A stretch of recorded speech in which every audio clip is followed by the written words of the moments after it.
Howdy, my name is Zarners, and today we've got a pretty special video for you all. So what you're about to watch is a labor of love that I created for my 30th birthday stream about 2 months ago on December 30th. So what I did is I created a list of my 30 favorite games of all time in my, 30 years of living.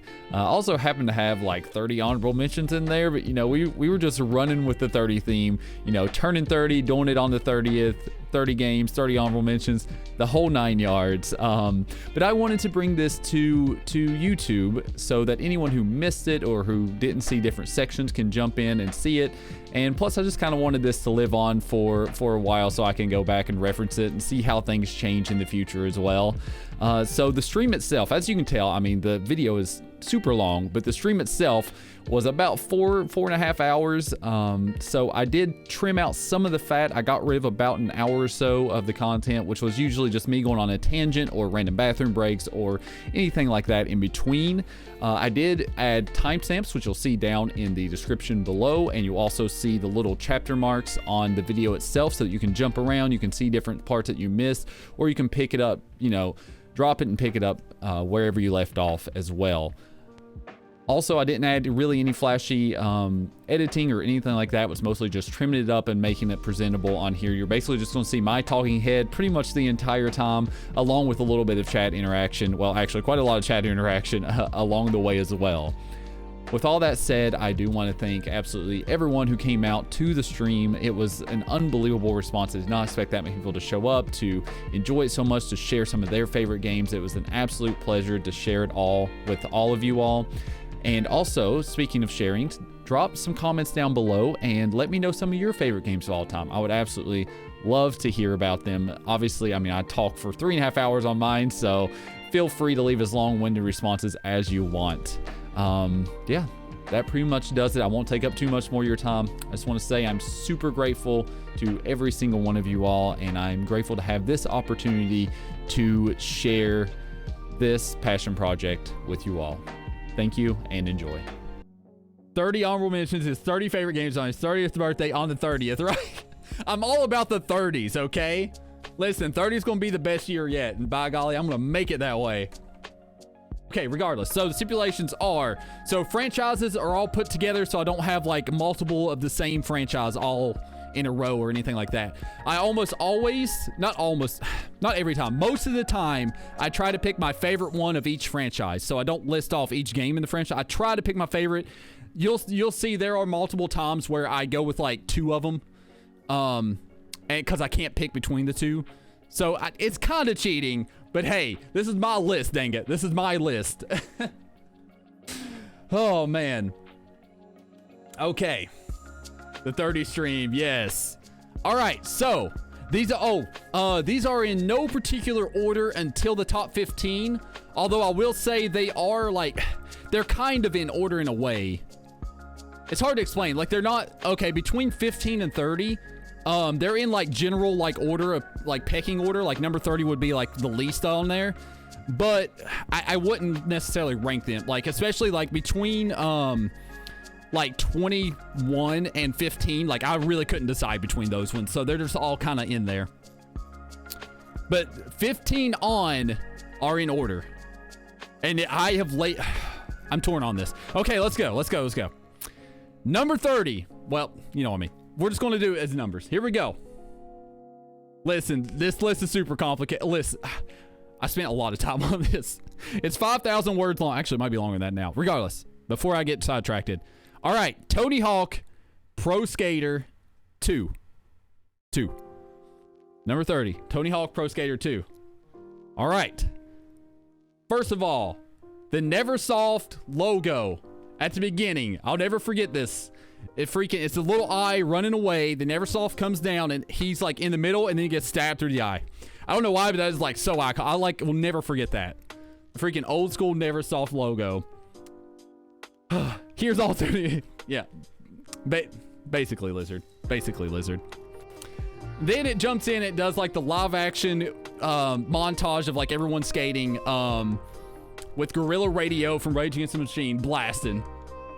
And it's just like, it's so incredible. You get to go and pick your skater, level up your stats, go through your career, And the cool thing for me was you got to pick whether you wanted to skate standard or goofy. And I thought, well, goofy sounds way cooler. So I always did it goofy because that's right foot forward. I didn't realize it actually meant that instead of your left foot forward, you put your right foot forward. But hey, I did learn later on that when I do skateboard, I actually do right foot forward. So I guess it kind of worked out.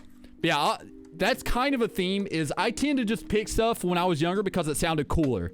Whenever it comes to controls and stuff like that, I was like, yeah, that sounds cooler. So I'm just going to pick that.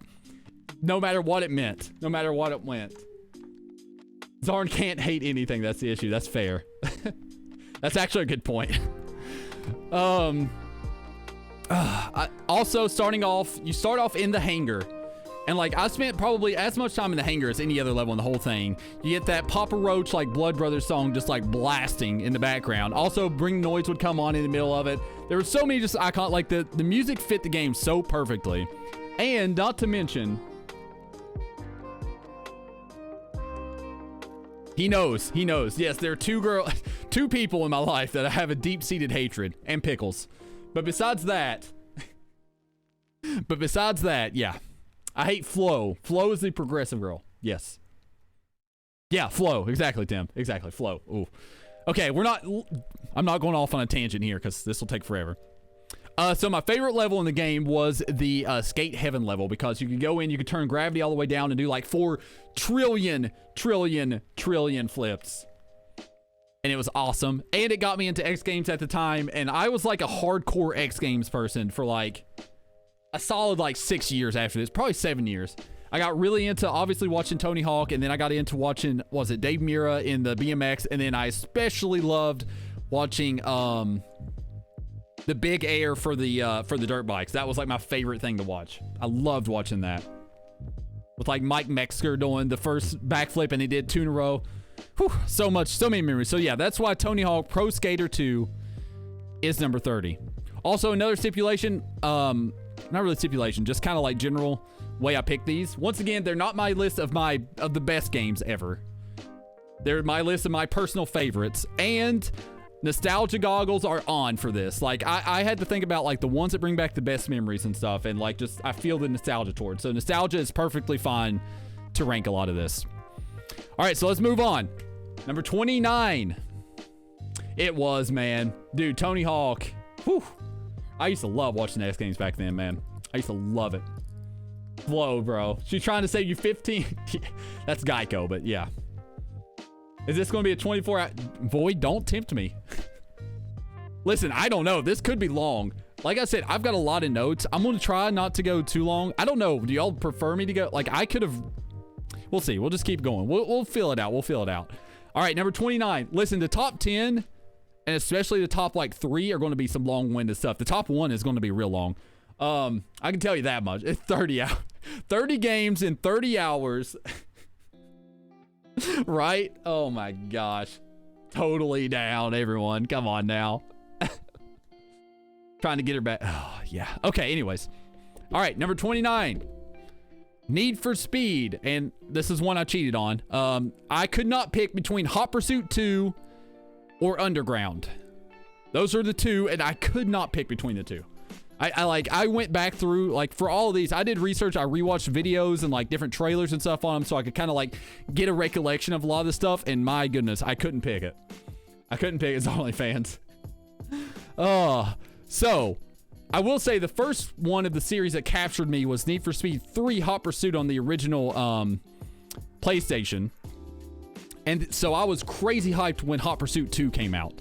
And Hot Pursuit 2 came out, it had my favorite car at the time, which was a Lamborghini Murcielago. I was a big Lamborghini person, so I love the Diablo. Diablo is probably my favorite of all time of theirs, but at the time, the Murcielago, it just came out. It was my favorite one at the time. That was on the cover. You got to play as cops. You got to play as, obviously, the racers. There was, like, a bunch of different maps between the Mediterranean, the desert, and then there's this woodland map that I did non-stop. Like, that's probably my most played one. Also, this was the first one on the PlayStation 2, and the graphics between like the Need for Speed 3 to this was like a whole quantum leap in my, you know, teenage head. Or not even, I guess technically I was a teen. I was young as crap. Regardless, I think I was 12 when this game came out, or 13. But wow, it blew my mind at the time. The other big memory I have of this is me and my friends playing the cops game mode, where one of us will be a cop and we'd be going against each other. And I remember we used to make like sound effects and all kinds of, oh my gosh, there's so many different things I can remember. I remember the sound effect too. I am not about to try it, but we used to do a sound effect every time we would try to evade the person playing as the cop. It was so bad. But so much fun. And then Underground. When I go to Underground, so the biggest memory I have of Underground, KP, I'm not even going to take that bait. That's bait. That's bait. I guess this side, that's bait. All right. So the biggest memory of Underground, for one, obviously like Fast and Furious that came out. Everyone was into the street racing scene. You were able to customize your cars. You know, it had everything. It had all like the 350Z. It had the Skyline. It had the Supra. Had everything in there. Actually, I don't know. Was 350Z 2000? I think that's right when the 350Z came out, when Underground came out. Regardless, so the way that its campaign worked is there were 113 levels, like races that you had to beat, and they were all a ton of different challenges. And I remember one specific night, me and one of my friends at the time were on an absolute quest to beat all of them. We were on a quest to just go through all 113, beat them all in one night. And we started that morning, and we went literally, because I stayed the night for the next night. We started that morning. We got up somewhere in the 80s or 90s, and I cannot for the life of me remember exactly. I want to say it was like 86 or 96. It was somewhere in that range. And we got stuck. And we got stuck for like 2 straight hours or 3 hours. It was real. Hey, no worries. No worries. What's up, Jollyfish? Oh, you were lurking. No worries, dude. Welcome on in. Welcome on in. We're going over my 30 favorite games of my 30 years of life, essentially. So we got stuck on that. I remember I went home the next day, and I had to start from somewhere in the mid 50s because we did all of this on his memory card on his PlayStation. So I went home, put it in. I was somewhere in the 50s on my own. I think I was like 52 or something. And I beat all of them. Like, I finally got through the one that we couldn't do, and I beat all 113 the rest of that day. And that's just absolutely the biggest memory I have of that game, and just all the customization stuff that went along with it. So 29, Need for Speed with a little bit of a cheat with Hot Pursuit 2 and Underground together. Whew, I need water. Holy crap. I just realized I've been talking a lot already. This is going to be a long ride, chat.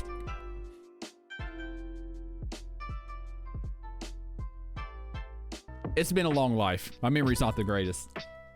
Okay. Let's keep moving. 28. This one hurts for me to put at 28, even though it's not really at 28, but I guess it kind of is. I feel like this should be higher. Okay, it don't matter. It don't matter. I want to reorder this one so bad, but we're just going. All right, Super Smash Brothers, and it would be the 64 version. Super Smash 64 would be my personal favorite and most memorable.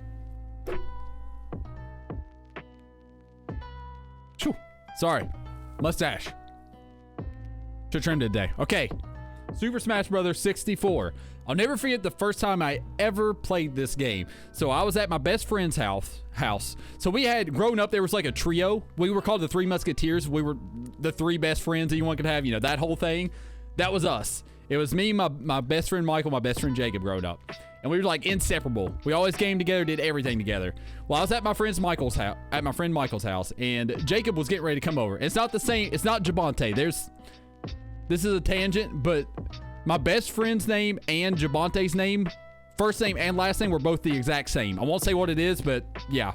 Anyways, so Super Mario 64. I'm at my buddy's Michael's house. I think I don't know what we were playing at the time. Maybe Mario Kart or something. It could have been anything.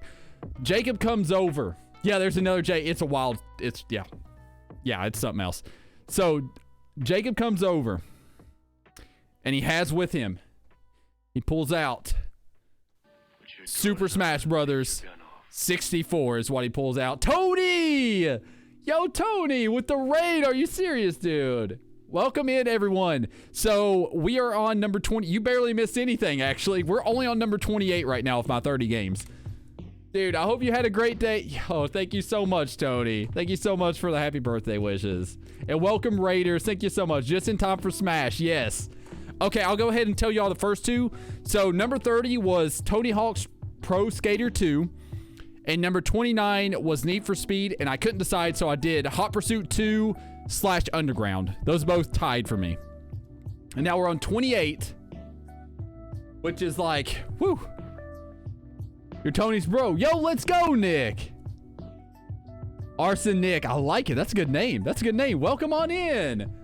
Hey, any bro of Tony's is a good friend here for sure. That's awesome. Well, I hope y'all are having a great day. I hope y'all are having a great day. All right, 28, because this list is so long. This list is so long. It's crazy. Yo, thank you so much for the follow as well, Arsenic. I love that. I really like that name. Yeah, we're up to 178. He's your actual brother. Yeah, 1 of 3. That's right. You are 1 of 3. Yeah, dude. Or 1 of 4. You're 1 of 4, so you have 3 brothers. Wild. That's awesome, dude. Well, welcome in. Welcome in. We're so happy to have you. Yeah, I'm 178 now, apparently. My age keeps going up. So we started at 90. We actually went down to 80 for a little bit because my mom was in chat, so they were trying to be nice. And then I went to 100, and then I went to 150, and now I'm 178. So yeah. Oh man. Okay, 28. We are on Super Smash Brothers 64. Like I was saying, I was at my best friend Michael's house, and my other best friend Jacob came over. And he pulled out the cartridge and said Super Smash Brothers. We're like, whoa, what is this? He's like, dude, it's like the greatest game of all time. You know, basically. So, load in, boot it up, start playing. I'm in, like, we just went all day with that. I was completely enthralled. Yo, Hamatsu! Thank you so much, Hamatsu. Hey, you're next, brother. You're next, dude. Tomorrow, right? Am I remembering that right? I hope I remember that right. Let's go. Or I guess, actually, what time? It's actually closer for you now. But let's go, dude. That's right. You are next, including you, Tony. Thank you so much, Amatsu. So good to see you, dude. But yes, 64. So, we played all night. This is the game that really got me, like, started on multiplayer stuff, I would say. This came out, like, what, 99, maybe? And most of the gaming I'd done before this, other than maybe some sports games, were single-player stuff. And not against other people. So this game kind of got me into that. We played, I got the game shortly after that, played nonstop. My personal, so I actually mained Kirby was my main, with Captain Falcon and Pikachu were my other 2 favorites. Samus was also up there really good. I actually really like Ness as well, because the baseball bat, obviously. Yeah, oh man, we had so many good times playing on this game. Basically, every time we hung out from then until, like, I don't even know, for like at least a year, we always played Super Smash 64. I mean, we played Hyrule Castle a zillion times with like the tornadoes and everything going on, the random tornadoes. We played Saffron City, the Pokemon one. We played Sector Z, which was like the Star Fox ship one. So many like unbelievable memories. Yeah, Kirby was OP on 64. And I didn't know this as a kid. I just picked it. Because he had the down, because his down B was the rock form. And I was like, all right, this is legit. And he had a really good recovery. So I was like, all right, I'm in. He was so good. He was so good. About shoehorns, oh my lord. Smash Brothers, and it introduced as an old game. It was, listen. It was brand new at the time for me, okay? But yes, and then finally I played the single player campaign, like with every character a zillion times, you know, getting the face off against the master hand at the end and everything.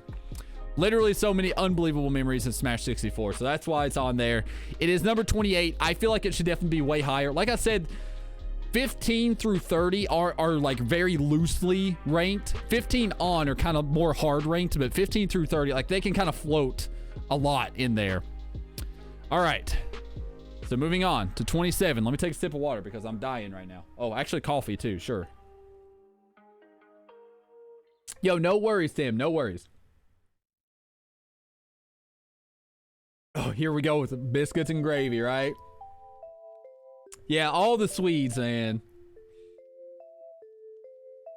Okay. Number 27 is Major League Baseball featuring Ken Griffey Jr. Now, you all have probably seen the short story video on this, and that is like that's like the entire reason this one's on here. Obviously, it's my favorite baseball game of all time. One of the MVP baseballs is close, but this was my favorite one of all time. I played it like nonstop. Ken Griffey Jr. was so overpowered, and he was my favorite player, so I played him nonstop. But the main reason this is on the list is because it's one of the few games that my dad that me and my dad got to play together. And he wasn't much of a gamer. He didn't really game very much. So this game in particular, we played the most of by far. He would always pick the Cardinals, and I would pick the Mariners because I was a huge Mariners fan. He picked the Cardinals. He was a Reds fan, but he would pick the Cardinals because they had Mark McGwire, and he needed someone else who was also OP so he could keep up with how much that I was going to score because I had King Griffey Jr. Because it was like a guaranteed home run between him and Mark McGwire almost every single time. We had like crazy bat, like 40-run games, 50-run games, and we even had a game where it was like it was tied. It was 59-59 tied, and he hit a walk-off home run to win it. And it was 60-59. Yeah, Sammy Sosa was on there as well. I'm trying to remember if he was actually on the game, though. I want to say, I can't remember this off the top of my head, Blunk, but I almost feel like for whatever reason, he got left off because of something with the rosters at the time. Because Mark McGwire was on there. I'm not 100% sure on that, on whether he was on there or not. But obviously, by the way, speaking of McGwire and Sosa, if you haven't watched the 30 for 30 about them on the year that they both were chasing down the home run record, watch it. It's so good. Bro, that's like my era baseball, even though it was the steroids era. But, you know, listen, King Griffey Jr. was my favorite player of all time. Still will be. But watching like that race, I still remember. I mean, I was young. I was like 6. I was 90. I had to be 97, so I was like 6 years old. But this is when I was just starting to get into, really, really deep into baseball. I mean, there were videos of me hitting a baseball way before I could walk and everything. Whenever I was in like one of those like suspended things where you can't really, you know what I'm talking about, in a little kid suspended thing, and I'm like hitting baseballs and stuff. So yeah, that was just like, I'll never forget that time, man. Hit 70. And 64 or 66 is what Sammy got to. Wild. Yeah, so King Griffey Jr., if you're talking about King Griffey Jr., yes. His dad was also a pro. They actually played together at the Mariners. Whenever King Griffey got, when King Griffey Jr. got drafted in 89? I'm trying to remember exactly. They were on the same team, and they hit back-to-back home runs. They're the only father-son duo to ever do that. So Griffey Sr. got up, hit a home run. Griffey Jr. got up, hit a home run. Back-to-back. It was... I'll never forget that, man. Gutenberg. Love it. Yes, okay. So yes, that's why, I mean, like I said, the connection with my dad, my love for baseball growing up, and King Griffey Jr., it's just like, it had to be on this list. It had to be. So it's on number 27 right now. Me too. I kind of miss, like, actually, I definitely miss playing baseball a lot. I miss playing baseball a ton. Or even slow pitch softball was fun too, but.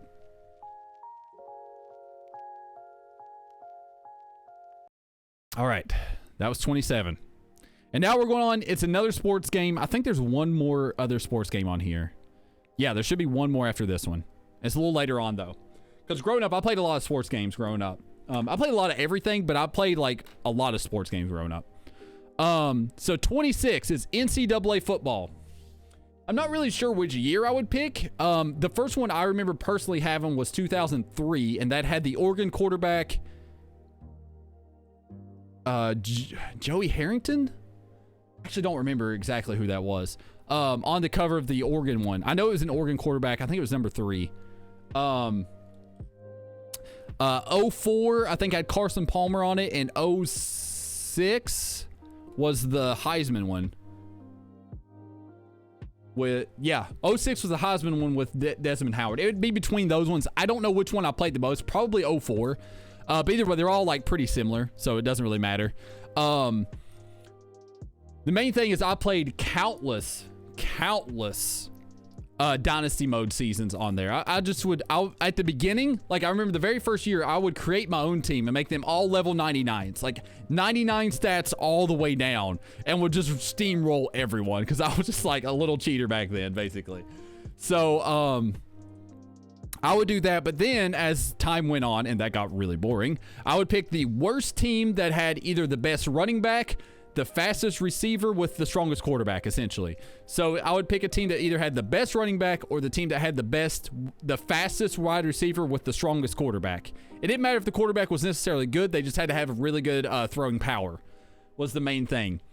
So what I would do is I would get that. I would one-trick pony him and break every record, basically every season. So it would be like, if I picked the running back team, I would halfback direct like 90% of the plays. It felt like, it probably wasn't quite that high, but it felt like I would halfback direct like 90% of the plays. Never pass the ball, never do anything else. And then if I picked the receiver one, I would only throw to that receiver and never do anything else. So yeah, that was the way I used to play it. And I used to really enjoy doing the recruiting and stuff at the end. You know, you're trying to get your 5-star recruits and everything as well. Super, super fun. And the other big reason that this is on the list is because I had so many hard-fought matches against my cousin growing up. A different cousin, not Javante, but we used to play a lot of sports games together, and sports in general. And this was the game that this game and one other that's on the list are the two that we had the hardest fought battles on. So many like unbelievably close calls. I would usually pick Florida, he would usually pick West Virginia, and we would just duke it out on there. So that is your only cousin, right? For real. Okay, just want to make sure I caught up. So that is the reason NCAA football is number 26 on the list. All right. 25. Take a sip of water, dang it.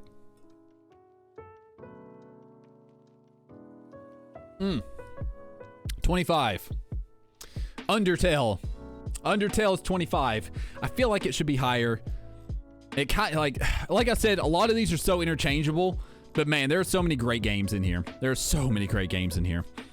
So number 25 is Undertale. I'm not doing spoilers. For the most part, I don't have spoilers on this. Especially on Undertale. Undertale, actually, I don't think I have a single spoiler. Let me read this. Yeah, it actually doesn't have a single spoiler on this one. I don't mention any names, nothing. I speak in general. For the most part, I speak in general. Yeah, on every game, I mean. For this game, I don't have any at all. Yeah, for sure. So Undertale, I mean, there's like so much to say about this game, but the main thing was I like randomly picked it up and started streaming it one day, and I had zero expectations. I didn't even know what to expect. I went in, and from like the first few minutes, I was just completely like, wait a minute, what is this game? I was blown away from the beginning. The characters, the writing in there are absolutely incredible. Like I said, I'm not going to mention any names or nothing like that, but my goodness, the writing in this game is so good. They're so good. The music is some of the best ever in a video game. I listen to remixes and just actual like versions of that music like a ton. I absolutely love the soundtrack in this game, and it fits so well, especially with like just the way the gameplay is throughout. I didn't expect that. The story was incredible the entire way through. The impact of your decisions, all the twists and turns. It was just like such a great all-around experience, and you know, a shorter one too. I know that you could play multiple times and get like a bunch of different endings and stuff too, which I'm gonna have to do eventually. But yeah, that's why that one's number 25 on my list without going into spoilers or anything. But I'm definitely going to be replaying it in the semi-near future because it's such an incredible game. If you haven't played it, Steph, you're going to love it. It's so good. It's so good. Okay. There we go. We had a quicker one. All right. Overwatch. Number 24. 24. I don't know which way to put this. Okay, regardless, you got them both ways. 24 is Overwatch. 24 is Overwatch. Okay, so in 2016, spring of 2016 was the first time that I personally built, even though one of my best friends basically built the whole thing for me at the time. It was the first time that I built... Dude, no worries, Void. The first game you know. No spoilers, please. Get out of here, Steph.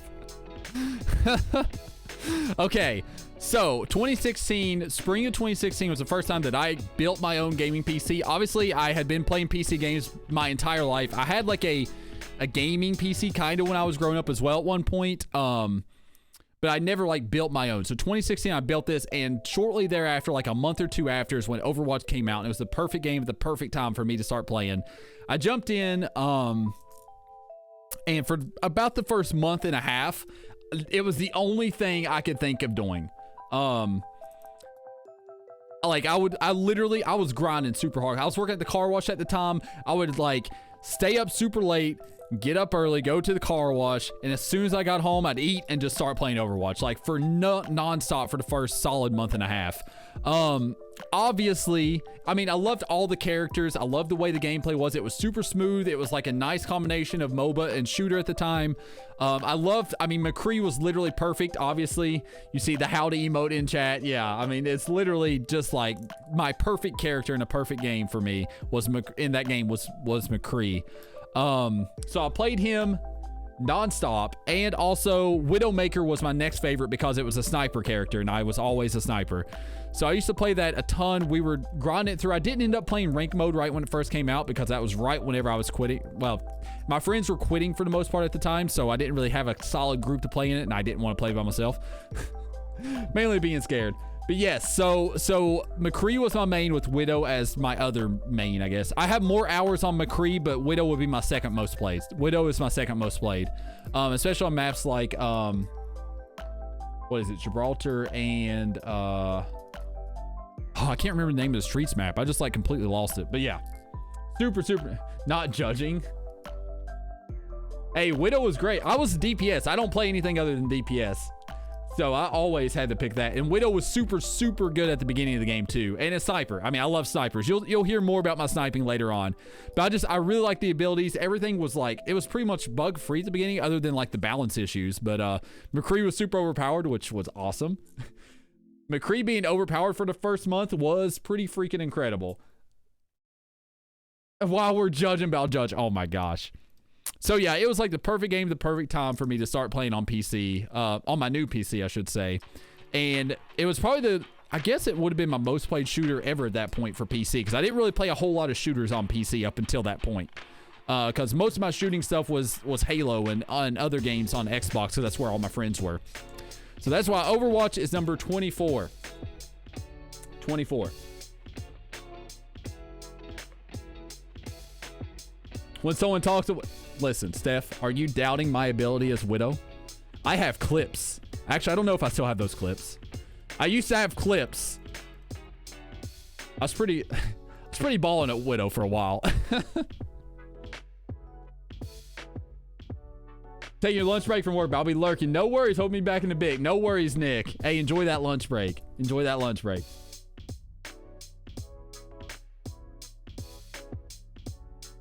By a select breed of gamers. Wow, are y'all really doubting my abilities right now? You're kind of hurting me right now. Y'all haven't even seen me play a Widow.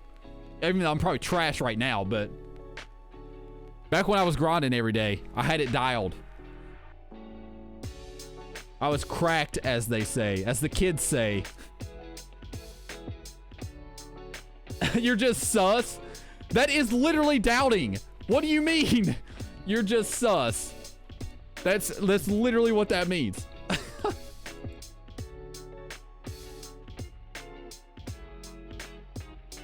For reasons. Yeah, I don't play it very often anymore. But yeah, so it ended up, like, obviously I didn't play it a lot after that, but I love going back into it every now and then and just playing. I might have to do that soon. I've been debating re-downloading it again on PC. I go into it at least a year or two. At least once a year, I would say. Gosh, what a wow. All right, so let's move on. Let's move on. 23. So number 23.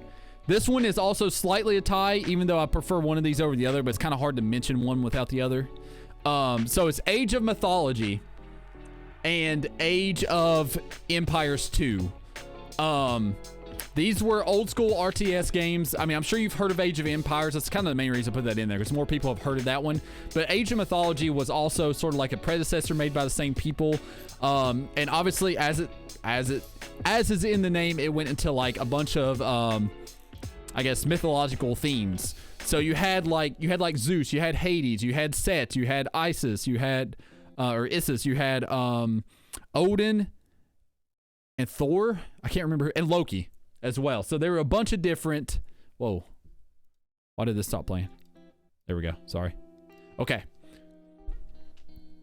I I played a ton of these games. I played a lot of RTS games when I was younger, especially because I could play against AI stuff. This was kind of a theme for me. If I could play against AI, then I would play it nonstop once I got to like certain multiplayer games, because I didn't have, I mean, we had like the worst dial-up you could possibly have. I didn't even realize like we could connect to the internet in these games at the time.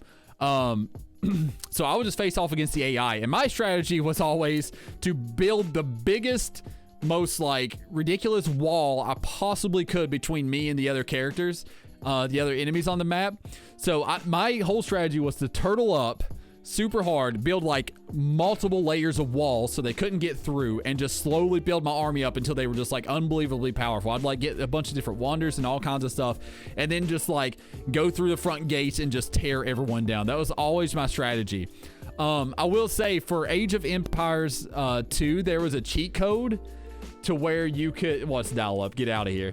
There's a cheat code to where you could get Shelby AC Cobras, which is a car, with machine guns mounted to them. So you could type in that cheat code and get those and go around and kill everyone. I used to do that more often than I probably should have, really. I don't know why that was so fun, but I used to love doing that.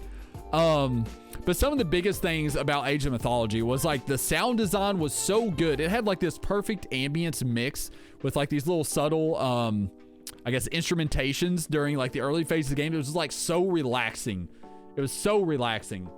And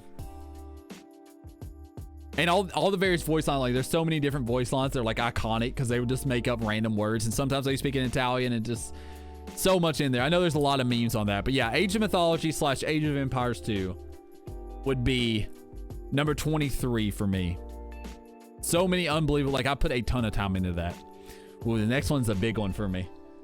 Was great. Boot that up on Saturday night. Yes, is it not perfect, man? This is why I'm single. Hey, right there with you, my friend. Right there with you. Bro, it's just so, oh man. Those are such great games. Number 22. This is like kind of a big one for me. This is where the list started getting really hard. Yeah, it started getting crazy hard at this point. Sonic Adventure 2. Dude, let's go. Age of Mythology, Lucy. Oh, bro, I poured hours into that game. Poured it into that game. When I was speaking earlier about me having like a little gaming setup, like a gaming PC when I was growing up, I got it and got Age of Mythology with it too. It was freaking incredible. Oh, so good. All right, Sonic Adventure 2. Sonic Adventure 2 is number 22. Yes, Sonic Adventure 2. Listen, there is so much to say about this game. It is so like, it's an iconic game, first of all. I mean, it was Shadow versus Sonic. You got to play a Shadow, which I thought was a complete badass. Like, I loved Shadow growing up. Shadow was always the cool one. He was the cool cat in the game. Obviously, from the beginning, when you're doing Escape from the City, you're running down the hill. I mean, you're on your board first. You're on the little, like, I guess, wheelless skateboard, boarding down the hill, ramping, doing flips, going like 1,000 miles an hour. And then, me either, Tim. This is like my only Sonic game, and it's the best. It's incredible. It's right there with you. This is like the only one. Yes, Sonic Adventure 2 on GameCube. Yes, Lucy. Yes, Lucy. So, anyways, so you would do that, and then at the end, you'd be chased down the hill by this big truck, which was always pretty crazy. I played that level about 1,000 times, and the reason why is because of the Chaos in the game. Now, Chaos were these little, I might have to pull a picture up for this. This is hard to explain. Sonic Adventure. Boom. These dudes. Let's go. All right. View image.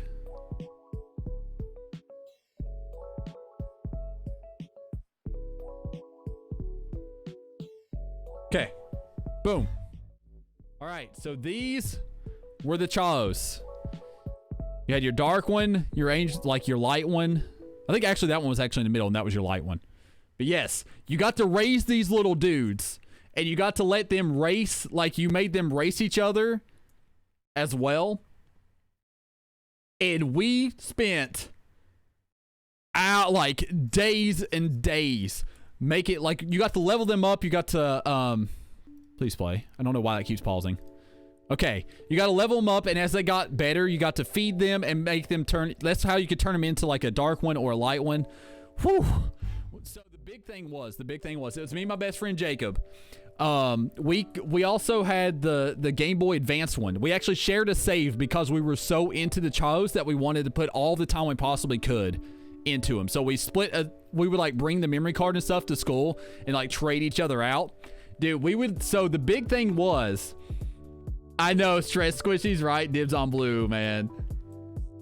Only Sonic game I've played. Yes, Lucy. It's so, like, you're missing out. I actually have it on Steam. I'm going to replay it at some point. I have it on Steam. Whew, it's so good.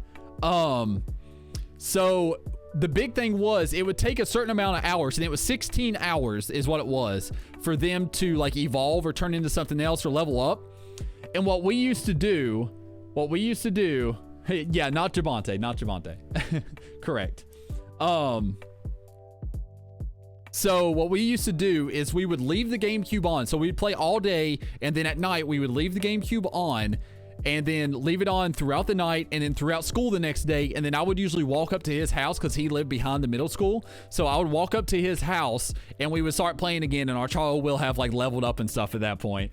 We did that like crazy. We were so into it. I still have the guide actually. Oh, I probably should go. Let me go see if I can find this box really quick. First of all, Age of Mythology.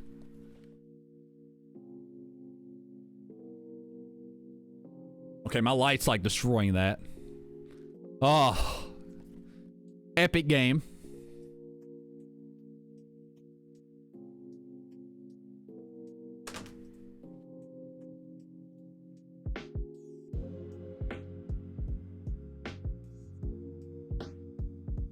There is so much crap in this box. I went out and the old school boxes, right, dude?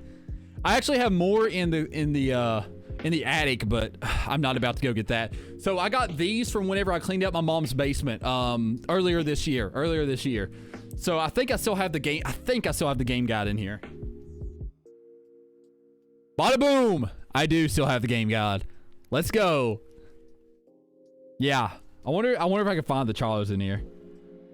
Yep, here it is. Raising Chos. So good. And it has all the different colors. You could have Onyx. I mean, y'all aren't going to be able to see all that, but yeah. Oh my goodness. All the different fruits. I mean, there's a ton of different animals. Like, these are like fruits and animals. This whole page right here. There was so much to this. And here it is. Yeah, neutral. It's hard to see.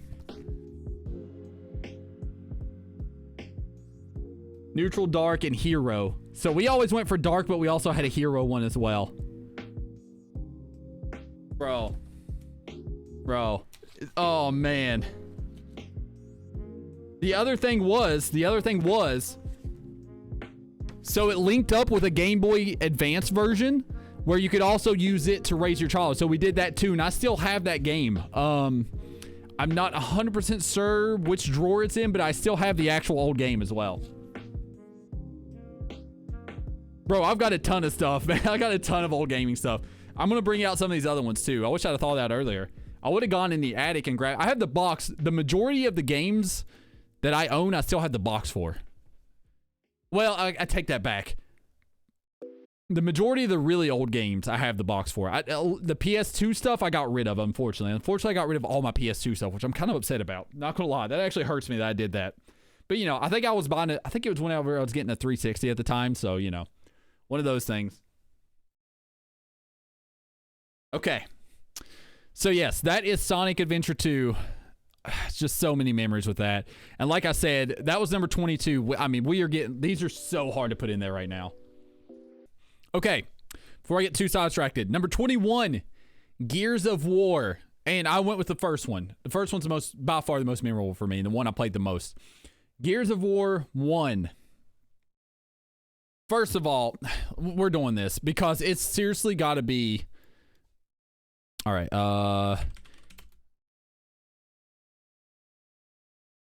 Okay.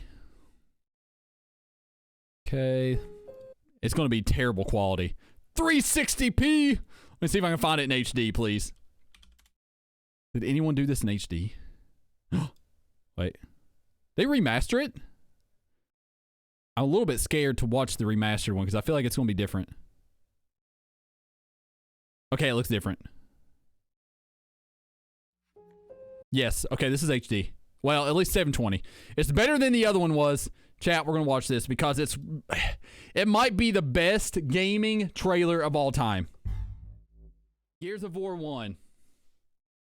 This trailer, man. Well, its frame rate's kind of crap, but hey, here we are. It's freaking every time, dude. Chills. Worn out faces. Hide my head, I wanna drown. Right, Void? Sorrow. No shared AirPods. Nice. No tomorrow. And I find it kind of funny. Gosh, it's just the chills, man. All the memories. This is like the perfect trailer, too. It's so ominous. Find it hard to tell you, like harrowing. Find it hard to take when people run in circles. It's a very, very mad world. Bro, that's one of the best. Oh, DMCA for sure. We're not even worried about it right now. I really don't know if there's a better trailer than that. Like, I'm just thinking about it. Man. The only other trailers that even rival it for me would be all of, like, if you put the Believe campaign for Halo 3, that Believe campaign was really good, but singular trailers, that one's probably the best. It's that and the Halo 3 ones. Gosh, that trailer alone would put that on this list, I feel like. Gosh, that trailer's so good. Dead Island trailer. I actually don't know if I've watched it. I've played Dead Island, but I don't know if I've watched that one. Liz was like 6, right? For real though, dude. Oh man, we need Dungeon in here. He played a lot of Gears. He was like super good too. He was like competing or something too, I think. Pretty sure it was Dungeon. Anyways, this game, I mean, there's so many reasons to put it on here, but listen, it like the word epic, I mean, it was made by Epic Games, and that was like the most fitting company to make it at the time too. I mean, because it was epic in every sense of the word. The game was gorgeous. It was an epic setting. It was big dudes with big guns killing big monsters. Like, that was pretty much the premise. And it was just like, it was so dark and gritty. And like, there were a bunch of different environments that I remember too. Like, there was like the bombed out city at the beginning. It kind of had like a, like almost like a Roman-esque, like a neo-Roman-esque architecture to it as well. Like, kind of as well. And then you get this like dark, like nightmare, like area that you're driving through, and it's all like super dark, and you only see the lights off of your vehicle and stuff. Oh, it was so good. The chills I got in this game. Also, the train level too. I forgot about the trains as well. Actually, rewatched some of that too. But the biggest thing that I'll never forget in this game was definitely the first time I faced off against the Berserker. The time whenever you see it coming in, it destroys. I think it was Carmine at the time. I think that's who it killed. Regardless, it came in. It had to chase you out. It was like breaking down walls, breaking down pillars. It was so like, at the time, it was like scary as crap for me. I was like, okay, this is wild. And finally you get it outside and you throw the Hammer of Dawn on it and you melt it down. I think it took like 2 or 3 shots too. It was just such an incredible experience all the way around. It had great characters. I mean, Marcus, Dom, obviously Coltrane. Everyone loves Coltrane, and Carmine as well. Also, not to mention that the actual gameplay itself just felt good. The cover system was really good. The movement was really fluid, bouncing around on the different walls. Obviously, I was terrible at the time. I couldn't do anything like the pros, but watching the pros do it was wild. And not to mention the fact that getting a headshot with the long shot in that game, which was a sniper, might be the most satisfying thing you can do in gaming. 100%. Oh, to Dead Island trailer was better than the game. LOL. That's funny. You're talking to Dunn right now. Nice. But yes, the long shot headshot, one of the most satisfying things in gaming, like, period. Yes, Bard as well, dude. You already know, man. Everyone. I could have put a list of like everything, but dude, oh. And the Lancer with the chainsaw, once again, I mean, it was literally just epic and badass the entire way through. The entire way through. Crysis 2. Hey, I played Crysis 2. Yeah, that's super good. Super good. I actually had a montage with Crysis 2. Actually made a montage with it randomly.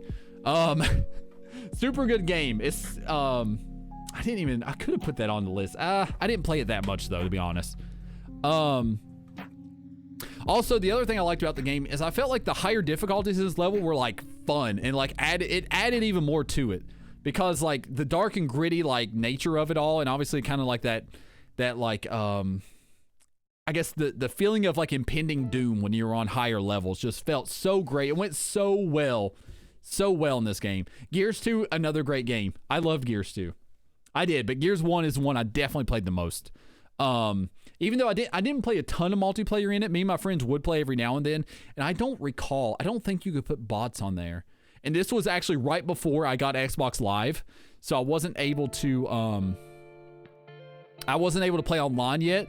And by the time I got Xbox Live, Halo 3 was the big thing, so that's the main reason that I didn't play Gears of War online. If I would have had it at the time, 1,000,000% I would have went in on the multiplayer online if I would have had Xbox Live before, you know, Halo 3 came out. Whew. So that's why Gears is number 21 on the list. And I feel, man, these are so tough up in this area. All right, here we go. Number 20. Gauntlet Dark Legacy. Another one, the $10 mic. Yeah, you already know, dude. You already know. I'm going to probably go through the Gears again as well. At least the first two, because I don't remember. Did I play the third? I think I watched my friend play the third one in college, if I'm not mistaken. I don't remember for sure. I don't remember if I played the third one. Maybe I did. Regardless, I am going to do a playthrough of the first one at some point. Definitely. And especially since they have the ultimate version out. I'm pretty sure you can play that one on PC. I'll have to double check that. Okay, regardless. So, Gauntlet Dark Legacy is number 20. Once again, another one you've probably heard the gaming memory of. I'm borderline just going to repeat that here for lack of a better way to do it. I mean, the first time we ever played this game was in an arcade, a local arcade. It was called the Brick House. And it was like this little machine tucked in the corner. We were like the youngest kids there, but we like migrated to that. Me and my friends took that machine over and we played it every time we went there. We played it a ton, and whenever it came out for GameCube, we were thrilled. So once again, it was the Three Musketeers, me, Jacob, and Michael, and we played this game a ton. I always played as the Joker. There was a Joker, a Knight, and a Warrior. I can't remember what the Warrior was called. It might have just been the Warrior, but those were the ones we played, and we always tried to get to the end, but the main time was the Gauntlet. When we played it on the cruise, this is what solidifies it in this slot. So it's me and Jacob, Imposter Jacob, here we go. So we played it, we went on this cruise in the Bahamas, right? In middle school, and my mom's van had an RCA hookup in the back. It had like a flip up little screen, and it had like a VHS and an RCA hookup. So we brought the GameCube, plugged it in, and played Gauntlet the entire way there.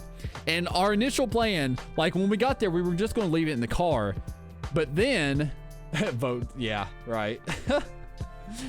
But then we got there and we're like, you know what? We're going to finish this game. So we took it on the cruise ship and we spent more time in our room playing this game than I think we did outside on maybe not, but it felt like we spent a lot more time on a cruise inside in our little tiny cabin playing this game than we ever should have at the time. We also went so far as to go we got stuck on one part. We couldn't figure out where to go. I think we were missing like a certain puzzle piece or something. But we actually went and got on the internet on the cruise ship, which was like prehistoric satellite internet on there. That was like, so it was like $60 an hour to use or something.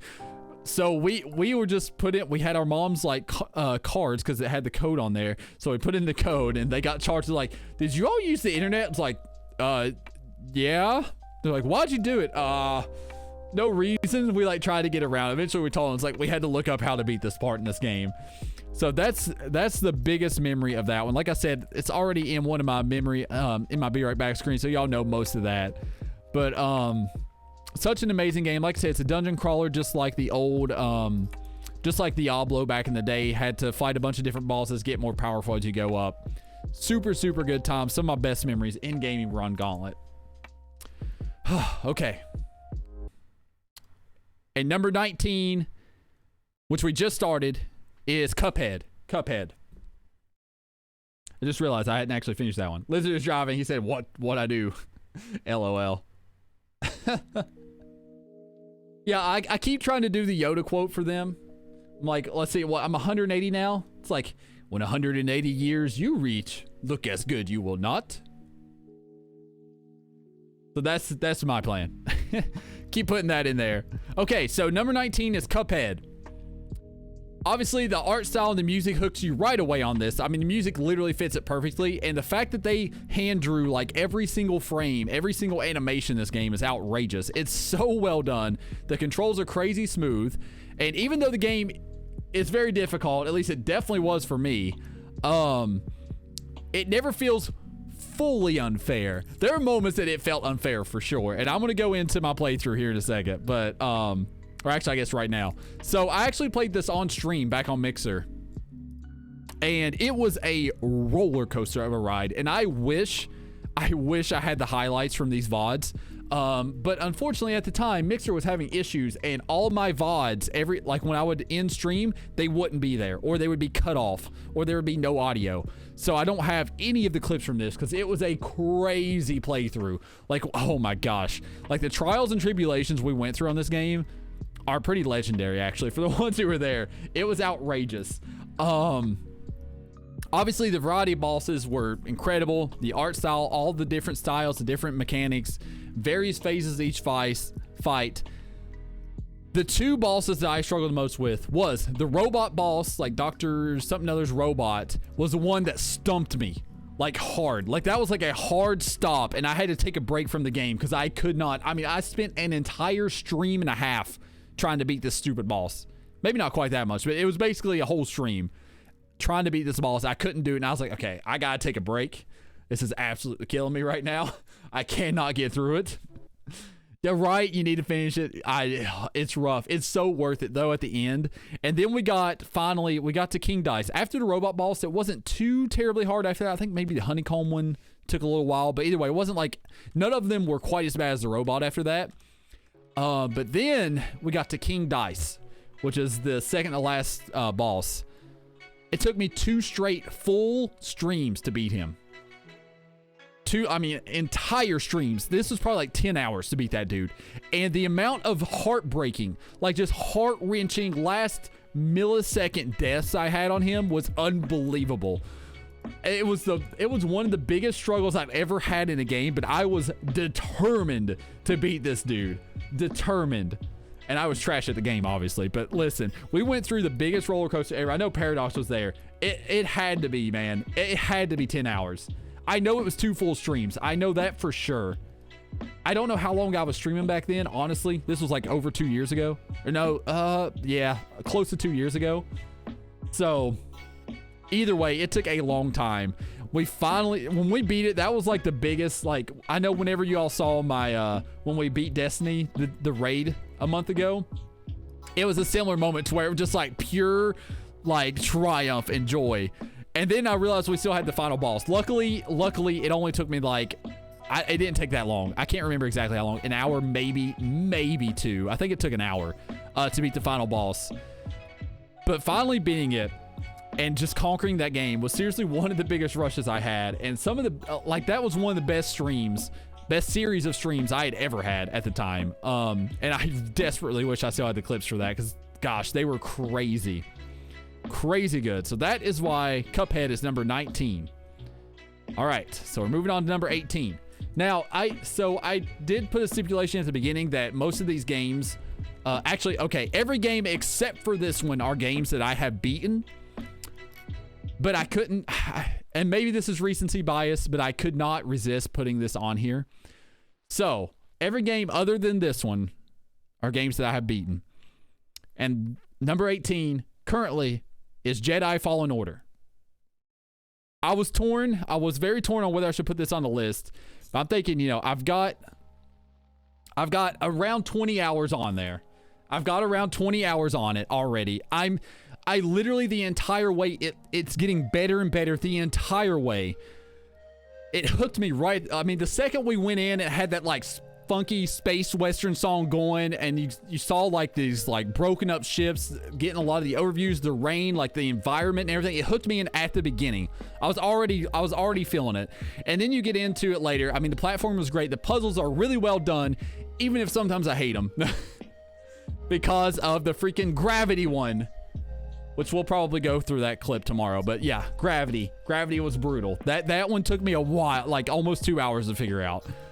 But they're so fun, and it's just like the love and attention to like every detail in that game is what's really got me into it. I mean, I definitely love the Star Wars universe a ton, and this like seeing all the lore and all the world building that's been going on in this game, it's just been such a treat to get through. And the story, like, I didn't expect any of it. Like, I went in with pretty like no expectations as far as like where the story goes and like what you're gonna do. I'd heard it's kind of Souls-like and stuff in the combat and stuff, and I never experienced a game like that. And that's another reason why this game is so high on my list, is because I love the combat. And this is from someone who, like, I always prefer ranged combat, and like that's always my favorite. I'm not I'm not usually big on melee combat, like in general. So the fact that I actually not just like this combat, like not just like can tolerate it, or you know, or like it still adds to it. This, like, I love this combat. Obviously, I mean, having a lightsaber feels freaking great, and they make it feel great too. But also when you combine that with like the really good controls, the feeling you get every time you hit like a perfect parry, the difficulty of it, using the force abilities as well. It's unlike anything that I've personally played before. And I know there's other games that are probably going to have something similar to that with like the Souls games and stuff, but man, it is just nailing everything for me so far. I really do enjoy the challenge of it as well. It's just like, it's never too difficult, but also like you're rewarded for improving and getting better over time. And I love that I was able to get good enough to basically turn up the difficulty a little bit more, to mirror that progress and then to slowly improve even more. So, I mean, the game feels like it's getting better and better. I seriously can't wait to actually finish the game, which is going to be happening in 2 days. In the plan, I think 2 days. It's on the stream schedule I sent on Twitter. I don't remember which day I planned that. I'm pretty sure it's 2 days. On the 1st, we are planning to finish it. So, yes. And yes, of course, yeah, actually, the music, oh man, the music just, it gets me. The story, everything, the world building, the environments, the combat, like it's everything in it just hits me like just right. So I had to put it on the list, even though I haven't finished it. It had to be here. It had to. Really great story. You might beat it tomorrow. Yes, that's the plan. Yeah, on the 1st. I'm pretty sure I'm close, but either way, we'll make it a long stream if I have to, if it takes me that long to beat it. But yeah, we're going to beat it, and I can't wait. Okay, so that's why that one is number 18, and in all likelihood, once I beat it, I couldn't do, I know, right, Void? Yeah. So high on your list since you haven't heard it. Yeah, oh my gosh, Lizard. Get it. Oh my goodness. Waiting for Stardew. Y'all are wild. But yeah, I could have put this higher already, but I was like, okay, I haven't beat it yet. I don't feel comfortable. Some of these games up here are just like crazy. Like the rankings from like 21 or 22 on were brutal for me to do. And I have switched these around so much, so they're kind of interchangeable, but at the same time, I'm trying to stick to it. So that's Jedi Fallen Order, currently number 18, very likely going to move up, probably going to touch my top 10 depending on how it ends. Probably going to do that. Number 17, the final sports game on the list. Might be a surprise, might not. I guess it depends. Tiger Woods PGA Tour. Tiger Woods PGA Tour is number 17. Obviously, the iconic EA Sports is in the game. Like, I'll never forget that, especially the Tiger Woods ones. Those ones always stuck with me the most. My favorite one was probably either 2004 or 2005 if I had to pick one. I know 2004 had a bunch of new courses, new roster, different gameplay improvements. And 2005 was the one that was had all the legends. They brought back Arnold Palmer, they brought back Ben Hogan, Gary Player, Seve Ballesteros, Jack Nicklaus, all the legends were in there, and you got to like work your way into the PGA Tour Hall of Fame. So I definitely had to put that in there. Tiger Woods, and I had to put it high on my list because it's my most played sports game by a lot. I played a lot of NCAA football, but it doesn't amount like to the Tiger Woods stuff. I used to get so into this game. So I actually had like a little surround sound system in my room. So you would hear like everyone go, like the crowd and stuff would go crazy when you sink a putt or something. I would legit like tiger fist pump every time I did something. And if you were here whenever I was playing some of the PGA 2K21, whenever it came out a couple months ago, you saw some of those fist pumps. I get so hype in the golf games, so hype, especially now because I have even more appreciation now that I've grown up for the game and really played a lot more. But man, back then I was so hyped and into this game. I would spend like just crazy amounts of hours playing all the iconic courses, everything from St. Andrews to TPC Sawgrass, I cannot talk, to Pebble Beach, all of it. And the other thing, I mean, you would shoot like, the games weren't like difficult, they were arcadey. So I would shoot like 20 plus under par every time, like way under par. Me and my cousin always. I mean, I think we were approaching like 30s and more under par in the round. Because you were birdieing every hole. And with the way like the power system and the spin on it, I mean, it was absolutely crazy. But this is another reason that it's so high on my list, is because me and my cousin, not Jacob, my other cousin, Jonathan, which I'll just say his name, we had the most intense battles. Like, we played a lot of sports games growing up, but we had some intense, insane battles on Tiger Woods, where like it would come down to the last putt, the last hole. It would come into like chip ins off the fairway, or like hole outs off the fairway to win, like all kinds of just crazy moments that we had. And we were always like just so hyped playing these games. So, yeah, that's why Tiger Woods PGA Tour, probably 2005 would be, I would say, was my favorite. It had to be on this list, and it had to be pretty high on the list as well. Imposter cousin. I forgot about the golf. Yes, I was so hyped with the golf. Number 16 is Shadow of Mordor. Shadow of Mordor is number 16. As y'all know, I'm an enormous Lord of the Rings nut. It's my favorite movie or set of movies of all time. The lore and the world that Tolkien built is second to none. I'm like enthralled with Lord of the Rings so much. Yes. Oh, that emote cracks me up every time. Every time. This year I just finally finished reading the Silmarillion for the first time, which added more to it. But playing this game was such a treat. I love Assassin's Creed. I love games like that. So putting that together with Lord of the Rings, set in the world, excuse me. So, yeah, you shall not pass. That's right. Set in Middle Earth, and it's set between The Hobbit and Fellowship of the Ring. So that's a time span that we don't get a lot of information, because there's a 60-year gap between The Hobbit and the Fellowship of the Ring, between the end of Bilbo's journey and the beginning of Frodo's. So we don't get a whole lot of info. Like, we know Aragorn had a bunch of travels, Gandalf as well, and most of the other characters as well. You know, Gondor was fighting Mordor a lot during this time. And this goes even more into that. So it's after Sauron gets defeated at the, was he at Dol Guldur? I can't pronounce that. I know what the name is. I cannot pronounce it to save my life. Either way, when he was defeated by the council, I just lost their name.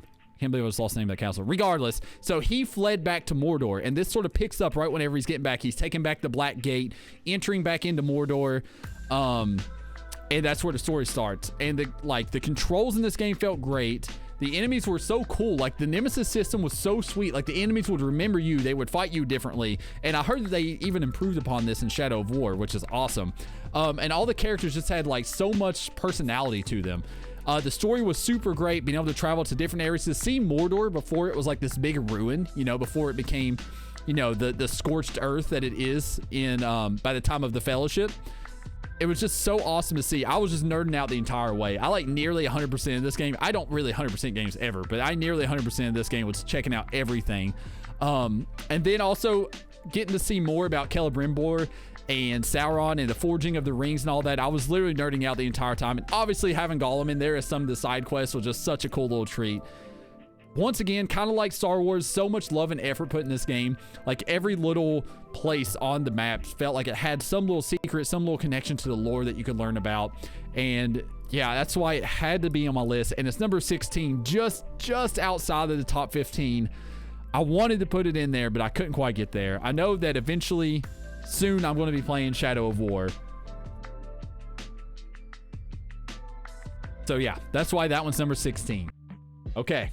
Let's go 15. 15 is Perfect Dark 64, Once again, this is one of the ones I have a gaming memory video on for my break, so I'm sure you all have seen it because I need to make more of those. I'm going to be making more of those based off of these as well. But Perfect Dark 64, one of my favorite games of all time. Number 15 on the list. This is probably the game I had the hardest time ranking because it got as high as number, let's see, what I have it as? Number 8, I think, on the list. Number 9. It got as high as number 9 on the list. I started thinking more and more about it. It does have a lot of meaning to me, but there's some of these other games that are just like, I don't know. It was so hard to pick this one. It was so hard. I had to put it at 15 though. But anyways, in the video, I talk about the fact that this is basically GoldenEye 64 perfected, is essentially what Perfect Dark is, because they lost the rights to the actual James Bond series. So they took the GoldenEye 007 64 engine and turned it into their own game, and I absolutely loved it. Everything from like the single player challenges and all that was great. I really did enjoy the campaign, but the big thing was the multiplayer on this game. This is the game. Sorry, my mustache, I should have trimmed it today. It's brutal. Sorry. Okay. This game was the game that made me like really get into shooters. This is when I really like, I love GoldenEye 64, although I didn't actually own it. My friend Michael owned it and we always played it there. But I got Perfect Dark and I fell in love with this game. And it was definitely the first time I started like really loving shooters and really getting into multiplayer side of things. There was just so much customization in this game. Everything from the gun variety, all the different game modes, all the different characters. You could rename colors and everything. And they had sims in this game. They had AI that you could put on the map and go against, which was huge for me because I love playing the multiplayer.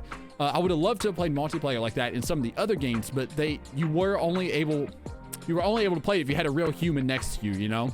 So this was a huge deal for me to be able to do this. So I would get in there and there were so many different sim types. Like there was everything from like fist sim to turtle sim, which had like increased health. Fist sim only used fists. They had like sniper sim, they had dark sim, they had perfect sim. They had all these crazy amounts of different variety in the sims. And you could put it on there and I played, this is probably my most played 64 game, and that's saying something because I put some time into a lot of 64 games, but I think it would be close, but this one probably edges out all the others. It's very close.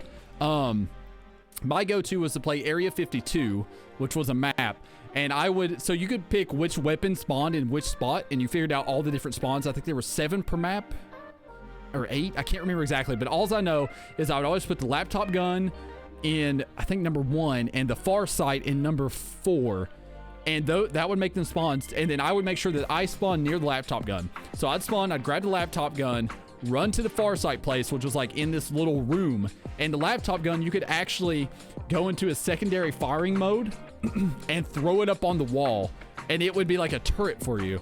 So I would do that, and the far sight was a sniper that could shoot through walls and like track enemies for you. So it was so cheesy, so campy, but I loved it. I used to play that nonstop. Once again, me and Michael and Jacob used to play this a ton, and it's also where Zarners came from, was Perfect Dark 64. It's where my 2 original gaming aliases came from, actually. So the first one was Naco, which was, I was eating tacos at the time when everyone had came over. We had just got Perfect Dark. We came back from getting it. I had Taco Bell with me because where we had to buy the games was also where the Taco Bell was, which was about 30-ish minutes away. So we got that. We had Taco Bell beside me. We were making names. We figured out we could make names. So I was like, all right, I have nachos. I have tacos. Let me put those together, but make it with a K. So it's N-A-K-O, Naco is how I pronounce it. And then everyone else pronounced it Nako because, you know, like a Mako shark, but you know, it is what it is. I ended up not staying with that one later on. But the other one I made was Zarners. We don't know where it actually came from. It's a made up word that, like, you Google it, you can't find anything. There's nothing in any other language. It's just there. We named, my favorite color was cyan to play in that game. It's my favorite color in the game to play. And I named it, you could rename the color. So I named it Zarners randomly with a question mark at the end. So I had like no idea what it was, and years later we like rediscovered it, and that became my gamer tag after that. So that's kind of the origin story of that. And once again, this is one of the things that I put in the memory video, but it's also where I had my first LAN ever against other people, where I went up I went up the holler, which is like where we live. If you know, you know. That's all I can say for that one. and went to kind of like a mutual friend's older brother's place, and I was by far the youngest one there. Everyone else was in high school. I was in grade school. And we had this LAN. There was like at least 12 of us there. We had like 3 or 4 N64s set up. We were just playing all night, and that's the first time I ever had a LAN experience like that as well, was in Perfect Dark. So there's so many memories on that, and that's why it had to be in top 15, and I wasn't. And also, that's also why I'm so torn, because there's so many different memories and so many different reasons I could have put it higher. But I think 15 is a good spot for it, because there's so many like insane games above this, and games that I put even more time into, even though I put a lot into Perfect Dark. Moving on, because yeah, this is gonna take a long time, chat. All right, number 14, Call of Duty. And I have to. There's a cat. It's Call of Duty 4 is my favorite of all time. Of the Call of Duties, but I have to talk about Call of Duty 2 because that's the one that hooked me in there. Okay, so Call of Duty 4 was my favorite, but anyways, I have to talk about Call of Duty 2 for a split second, because I'll never forget, this was the time that I realized I was gonna love Call of Duty. We were on a field trip at the mall in 2000, and it had to be 06. Xbox 360 had just came out. 06? It had to be 06. It was near Christmas. And Call of Duty 2 had just came out as well. And we're walking by GameStop, and they had the demo of the Xbox with Call of Duty 2 on it, like all the way out. Like it was basically outside the store. It's like right on the edge. And like me and my friends saw it, and we like immediately went over. And one of my friends was playing it. And I saw like he jumped in. I'm pretty sure you started out with the Car 98 on that first mission. You see the tanks going in, all the desert. Like the game looked insane at the time. Of course, you know, brand new console. We thought those graphics were the best that could ever get, right? Like the best ever. So, I saw it. I played that demo. It completely blew me away, and I got it shortly thereafter. Loved Call of Duty 2, and was Call of Duty 3 was all right, but Call of Duty 2 is what got me into it. And then Call of Duty 4, though. Call of Duty 4, we got a lot. 3 cuss words that weren't quoting something. Yeah, that's fair, Lizard. That's reasonable. But yeah, yeah, I don't really remember playing much of 3, honestly. I had it, but I did not play it really. But World at War is great. But Call of Duty 4 is my favorite Call of Duty I played. I mean, I remember, I have so many memories from this game. So Christmas 2007, we had played, so I had just gotten Xbox Live the month before. For the first time ever in my life. I was 16, almost 17. We had just gotten Xbox Live. Like we had just got high speed, well, we just got DSL, which is, I guess, high speed internet. For me, it was blazing fast compared to dial up. But, so we played Halo from the moment I got it all the way until Christmas. And then on Christmas, I got Call of Duty 4. And holy crap, me, like all my friends got it on Christmas too. Like literally everyone who played it, all my friends got it. So we took a little break from Halo for probably the next few weeks. We probably played more. We played a little bit in between, but either way, we took a little break from Halo, and Call of Duty 4 was so freaking awesome. I blew through the campaign, loved it. Obviously the sniper mission, one of my favorites. Doing the mile high thing and eventually getting all the achievements and stuff. I got almost every achievement on this game, which I'm not an achievement hunter, so that was like a big deal. The iconic freaking intro, you know, the 50,000 people used to live here. Now it's a ghost town. Like, I mean, my goodness gracious. You can't beat that. That intro, I'll never forget that intro. It wasn't the most well-balanced game, considering the M16 and MP5 were like dominant. AK-74U is also super good. But the thing that really did it for me, yeah, everyone seems to agree with World of War. Nice. This is where my love of sniping became an addiction of sniping. Was in Call of Duty 4. So it had to be close to a year-ish after the game came out. Zergriz, ZZIR Grizz, dropped the Matrix montage. And that like changed everything for everyone at the time. No one was doing this stuff at the time. No one was quick scoping. No one was no scoping. No one was doing 360s. No one was doing all this crazy stuff. At the time, it was mind blowing the stuff he was doing. Like no one was doing this.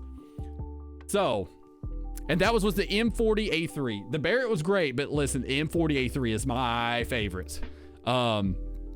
he had, I mean, it was the first time you ever saw anyone do that. He was running the ACOG scope because you could scope quicker with it, and it actually gave you a damage buff. It wasn't supposed to, but it was a bug to where it would, so you had more consistent one-shot kills.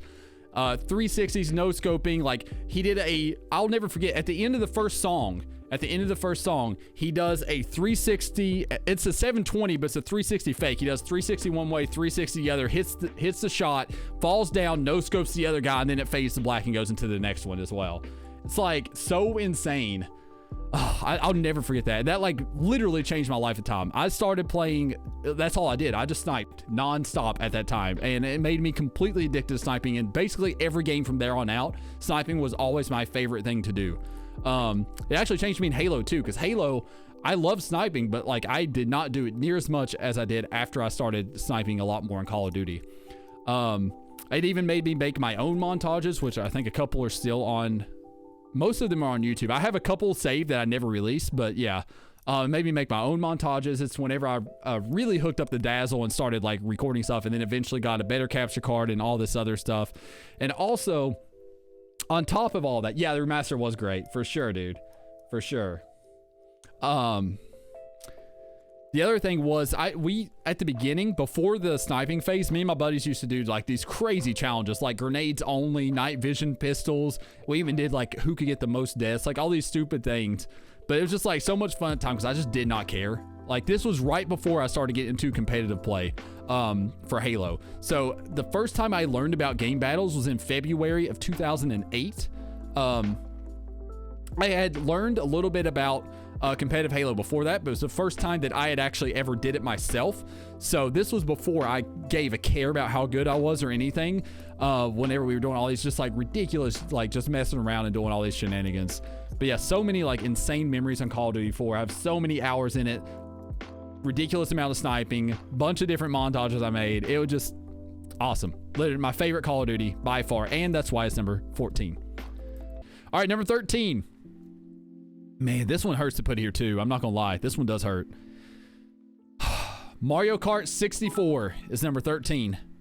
Gosh, I want it to be higher. It's so like, I just can't though. These other games in front of it are just like monumental. They're like titans right now. Yo, Ginger as well with the gifted sub to Dime. Thank you so much, Ginger. Thank you, thank you. That is much appreciated.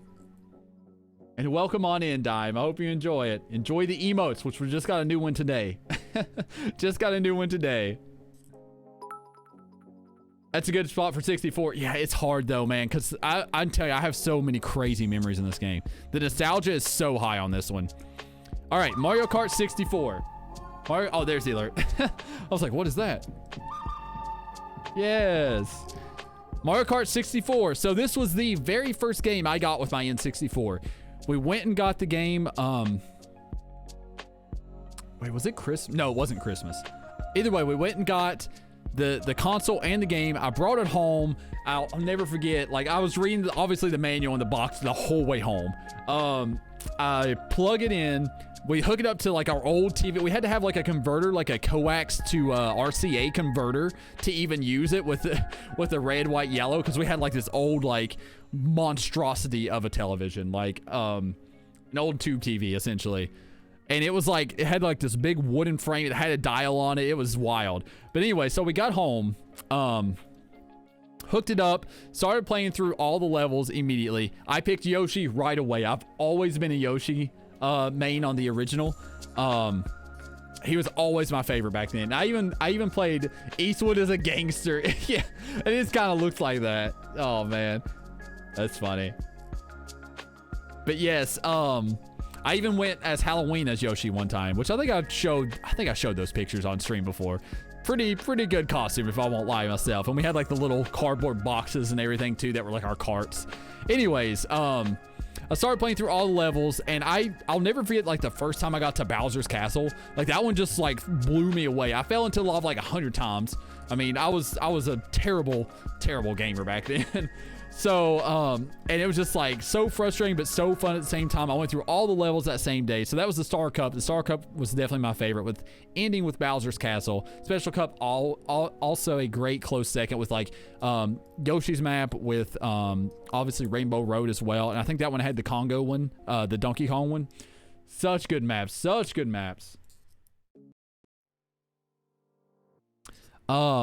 All the carts were super fun. I think I did start out on like 50cc, worked my way all the way up to 150.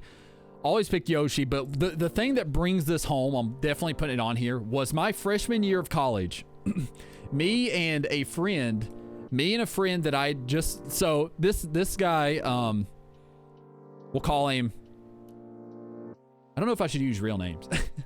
No one's ever going to find this. Anyways, so he was a roommate. He lived right next to us, and we actually looked a lot alike, especially back then. So they called us the twins, and we used to hang out a ton too. He was like one of my best friends my freshman year for sure.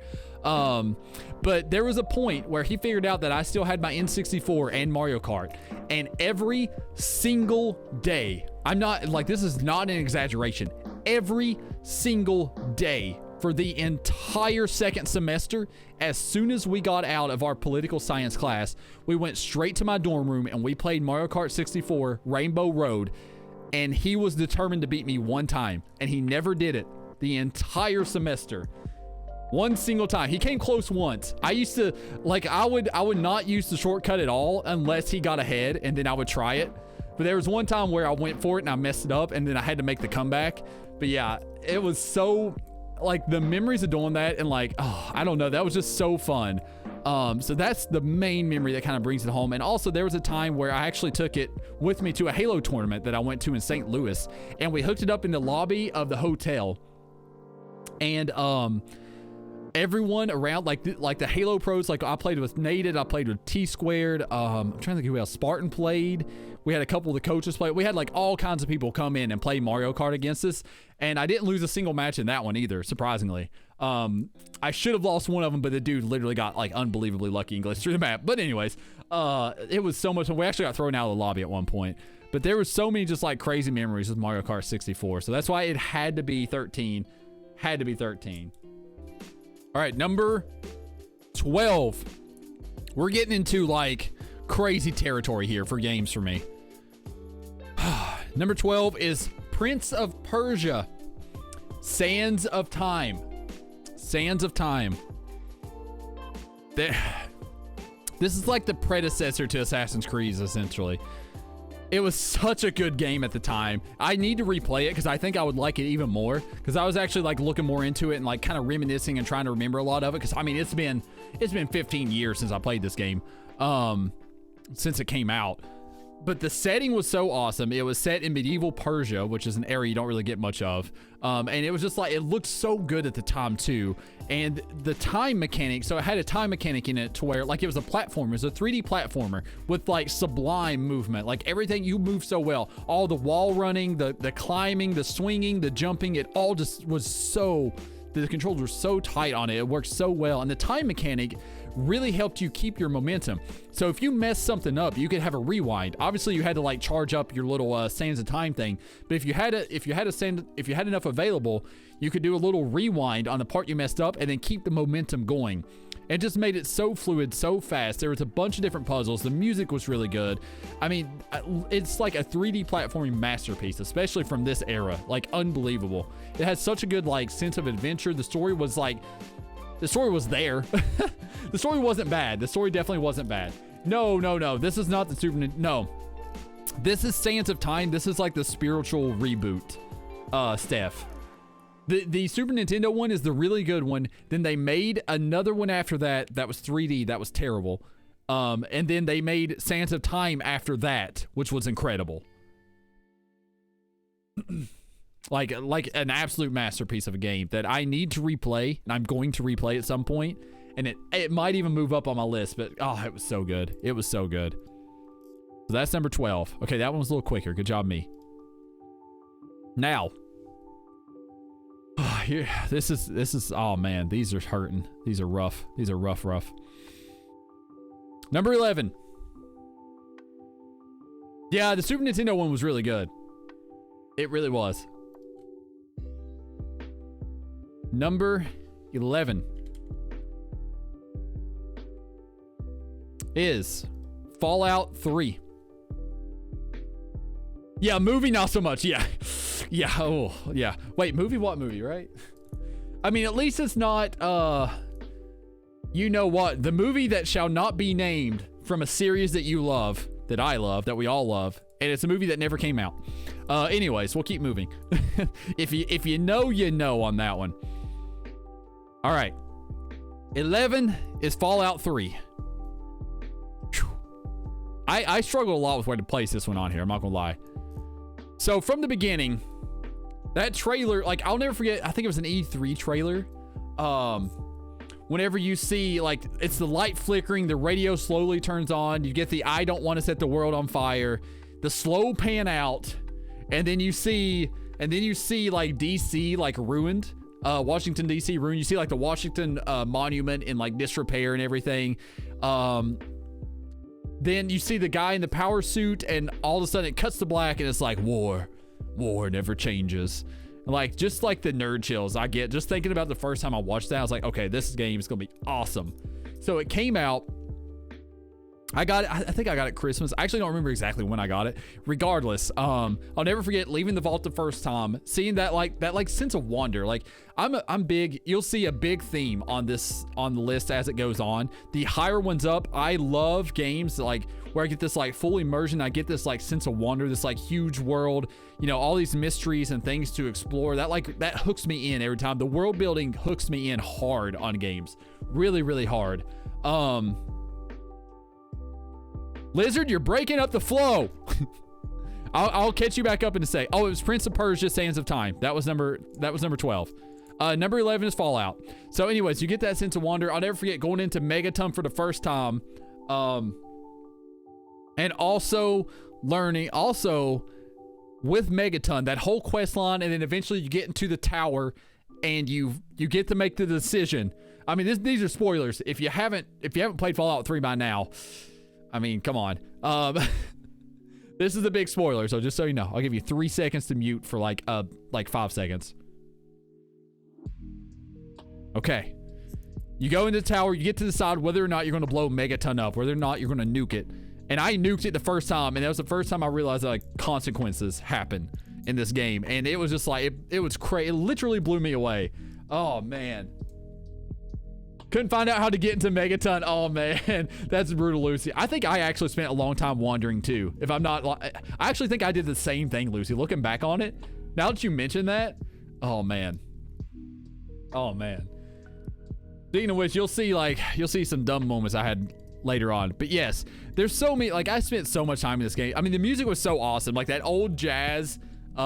music that they played in this. So many, like, amazing hits from the jazz and, like, swing days.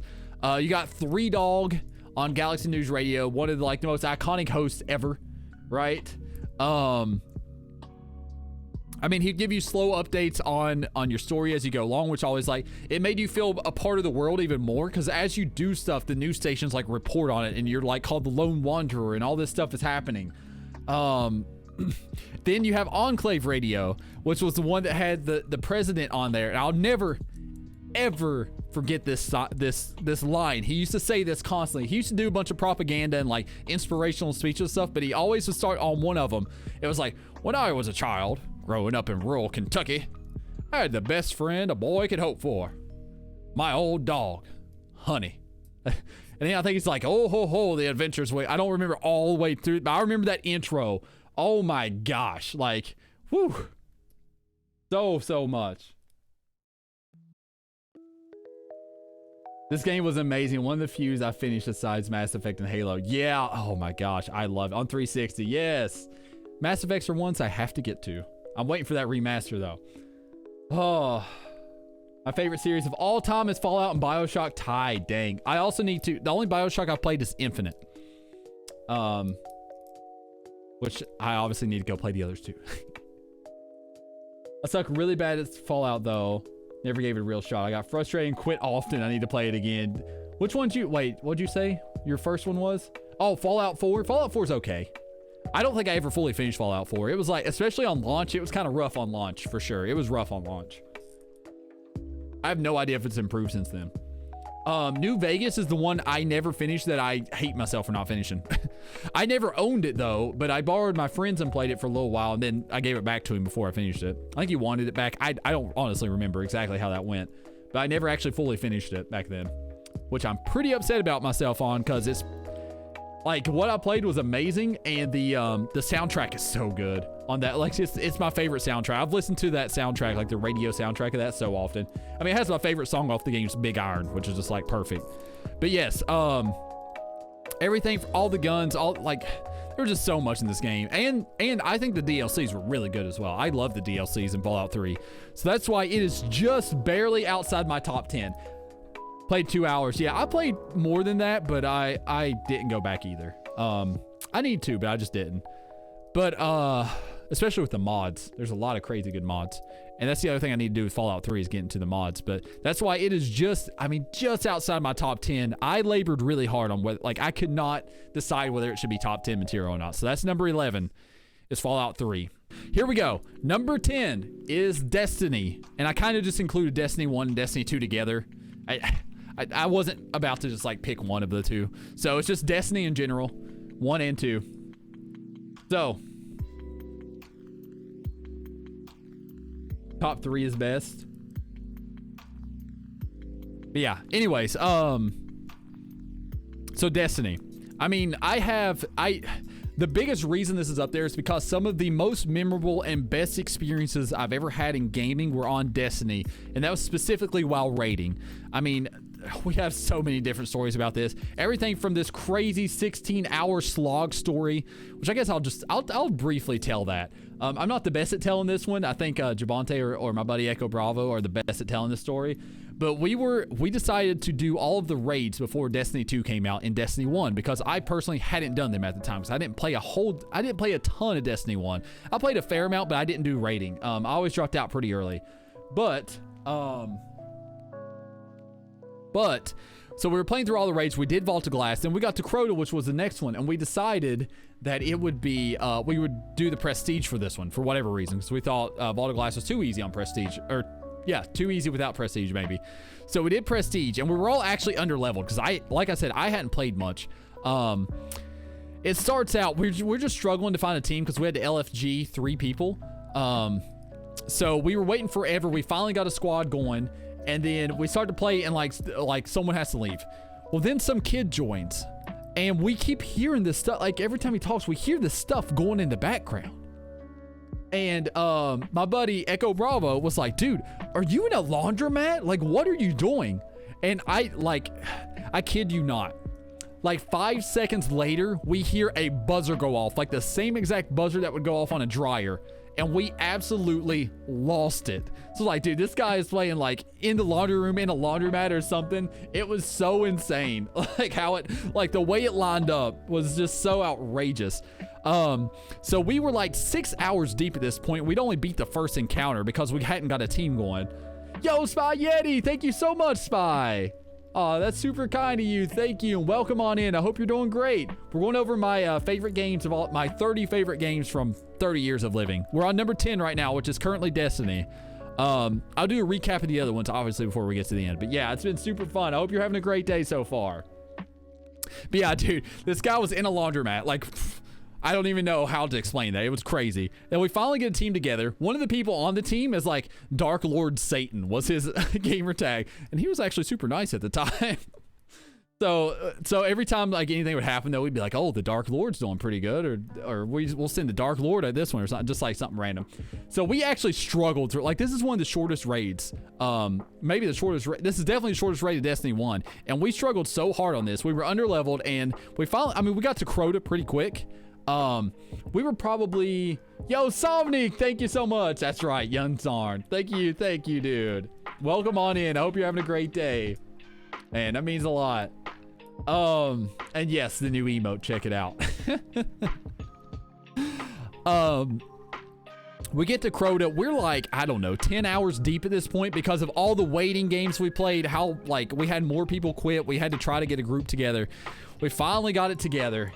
We get to the Crota, and we realize we're too underleveled to do enough damage with the sword. So our sword guy who was doing it had to literally be perfect.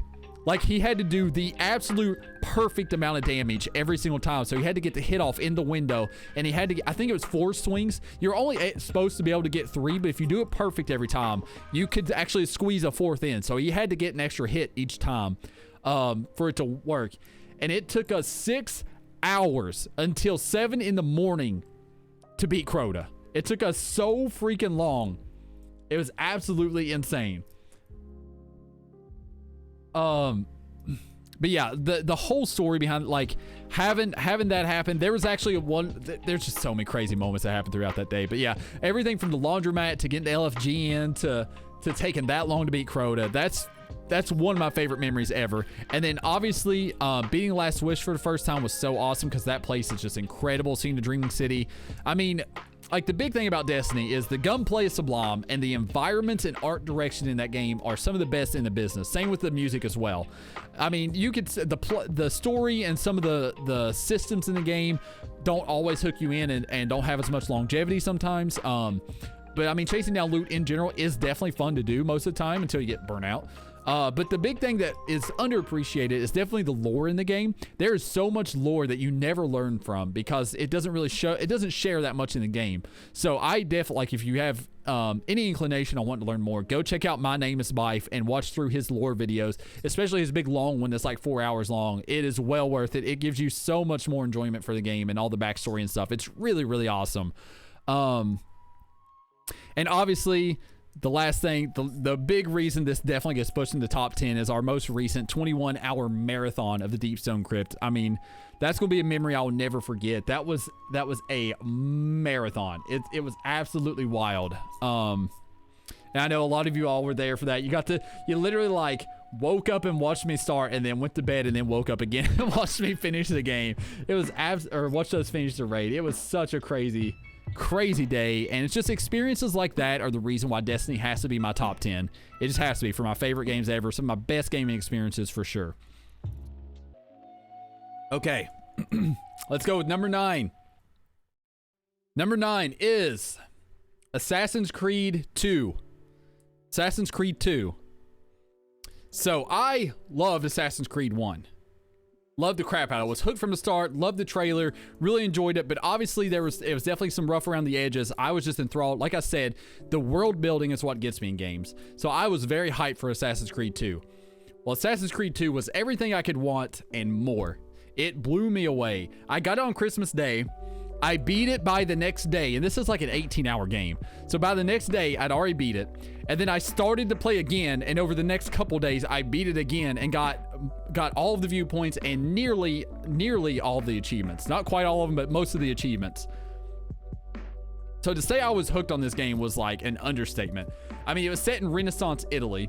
Like I've said multiple times, the world building is what gets me, man. World building in games just absolutely like brings it home. And obviously this one had the history side to it as well. This is actually where history started to, like, I really started to explore more about history and learn more and actually like more fall in love with it essentially. So I wasn't really like, as a kid, you know, I didn't really care. I mean, who does, right? But yes, AC2 though is where I really started to learn more about it. And you were set in Renaissance Italy.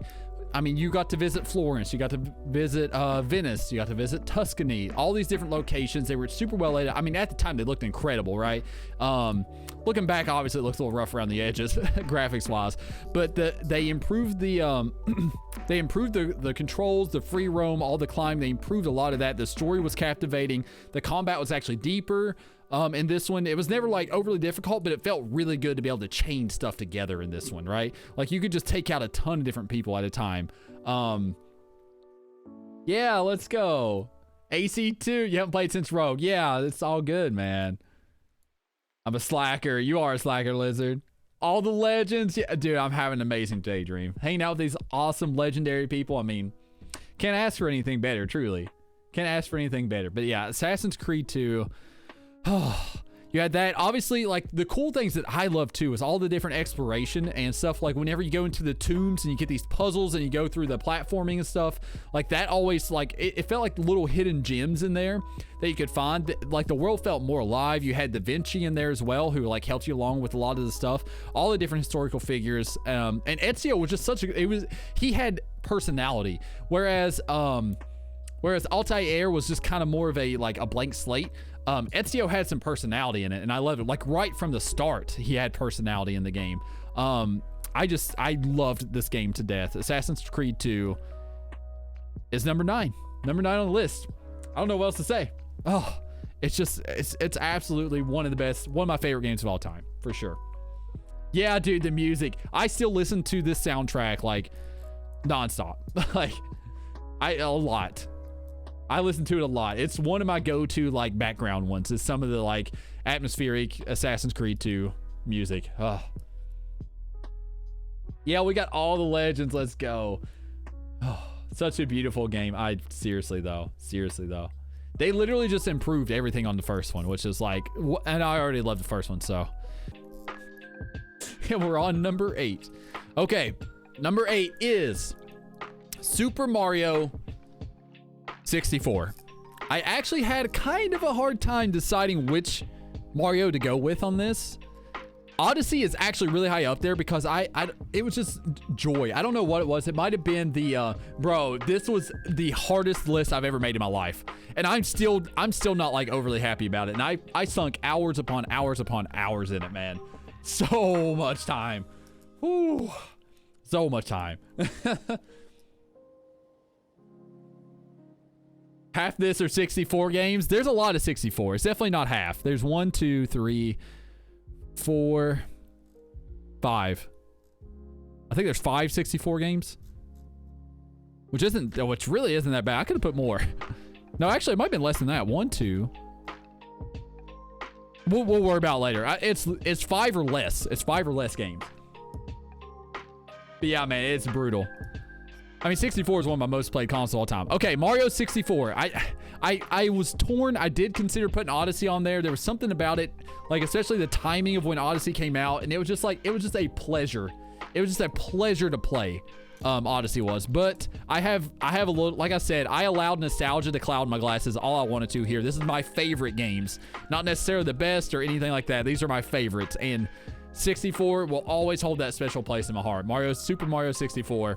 I mean, from the very beginning, you know, it's your first time in a 3D world like that. For me, it was, I don't think there was another, let's see. Had I played Zelda at this point? No, I hadn't. I played this first.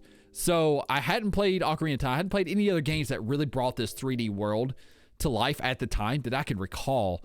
So you drop right in. I love how like the story is like there. Yeah, it's a Mario game. So, I mean, you save Peach from Bowser, right? I mean, it's a Mario game. There are tons of gray hairs, KP. Don't even worry about that. There are tons of gray hairs on my head. So I've always had gray hair.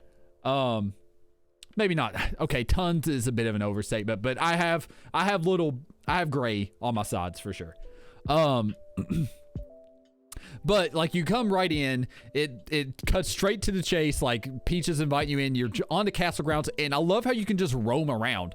Like that's what the first time I got in, I was just learning the controls. Yeah, there are 30 Dream. I have as many honorable mentions as I do games on this list, and it was brutal. I was so torn. I was just making a joke, I know. But still, I'm just saying, whenever y'all do see the grays, and they're there, they are there. Yeah, anyways, okay. You're distracting me. CK, you're just here to cause mayhem. All right. So I know I jumped around on the castle grounds for a while, just like getting a feel for the controls, you know, learning the first time I could jump onto a tree and like somersault off of it, all these different things. You finally get inside, you go straight into Bob Omb Battleground. Oh my gosh, Battlefield. Whew, I can't talk. And like, it just feels like it's the perfect starter level, feel like, because it's not overly difficult other than Chain Chomp, because Chainsaw Chomp sucked. The boss at the top couldn't really kill you. It was just like super, like, the controls and everything just felt so good. And just like it being in 3D really blew my mind at the time.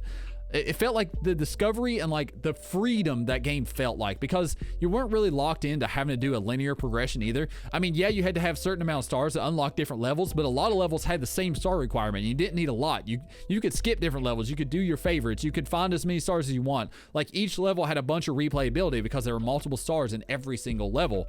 And I absolutely loved that. I mean, some of my favorite levels, like the highlights for me were like Big Boo's Haunt was always a favorite of mine. I loved on that. You had to go hit the Boo, find the right one, hit him, and then dive in. Cool Mountain with like the penguins and all that, and the penguin race down the hill, always a classic. Womp's Fortress was always super fun because I loved like just the climbing all the way up to the top in that one. It felt so good. And I always loved the Sandland one too, because you get the flying cab, you get to go into the pyramid. There's just so much to it. It's amazing. It's amazing that this game, like how much was put into this game back then. The controls were so good. I actually read something. So I was doing some research on a lot of these too. I actually read something that the way they designed, the lead designer, I just blanked on. Either way, the way that he wanted to get the controls right was they designed the levels before they had like, or the way they tested it is they just wanted Mario to run around and chase a bunny. So you know, like the little hallway area where you chase the bunny and try to capture it. The way that they tested the maps, the different courses, was they put the bunny on those and made sure it was fun to do. Like fun just to run around and go through the different areas and make sure the controls were right and the game felt good. So it was like such a cool way to do it. And also there were all these different ways that you could actually unlock secret stars.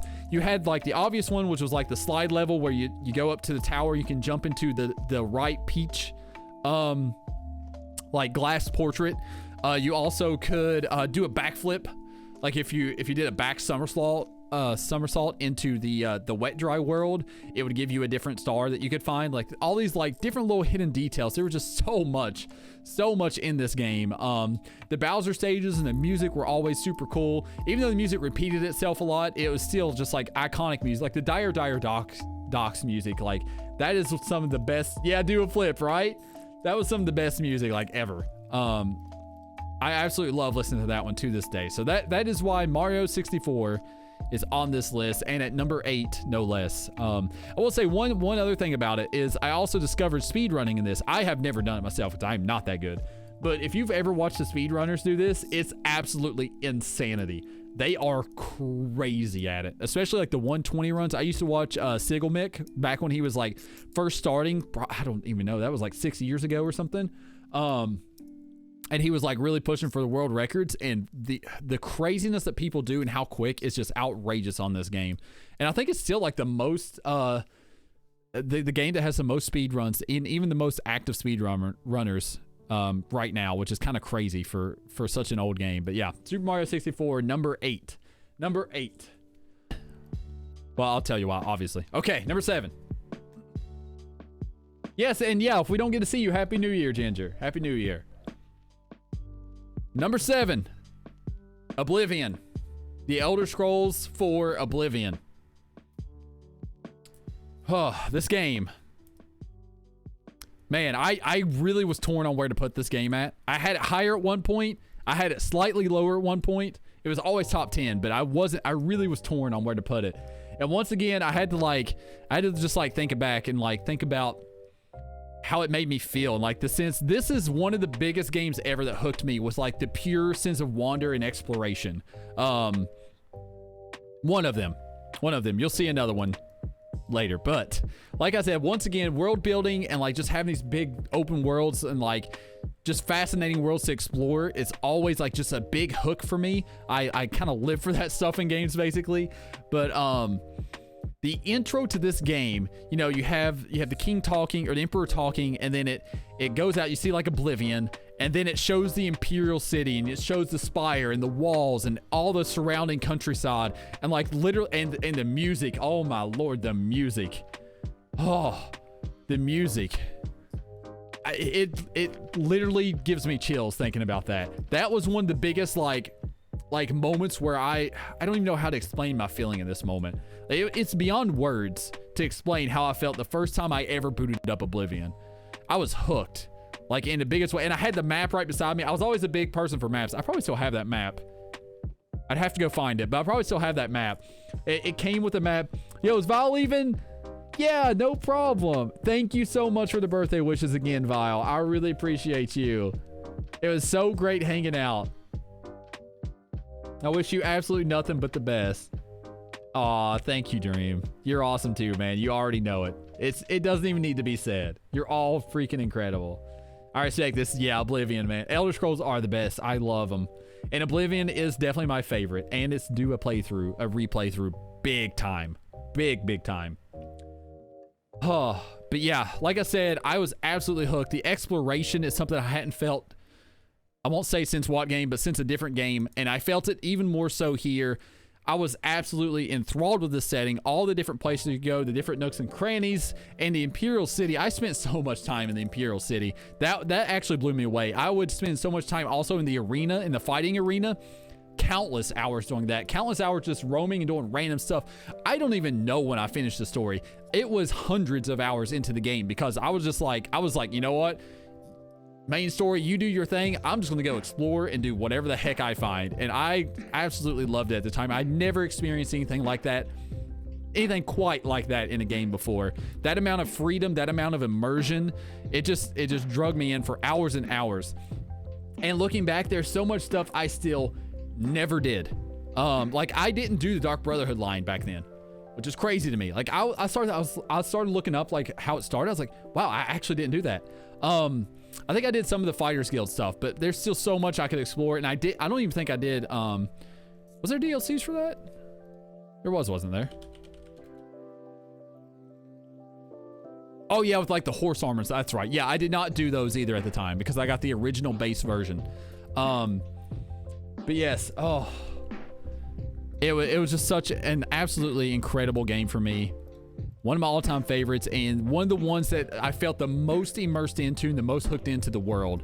It ranks way up there. That's why it's number 7. Like I said, I had it higher. I had it higher at one point. I was really torn. These 3 right here in a row, 5, 6, and 7. 5, 6, and 7 were by far, not by far, but were probably the hardest 3 to rank for me. It was really hard for me to rank these ones. And you'll see in just a second why. Can't wait for Zarnalli next year. You already know, Void.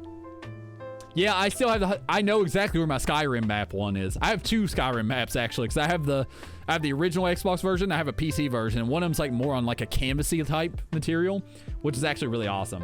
Dude, I always loved maps. Maps are like one of my like random things I just absolutely adore. I was always fascinated with growing up.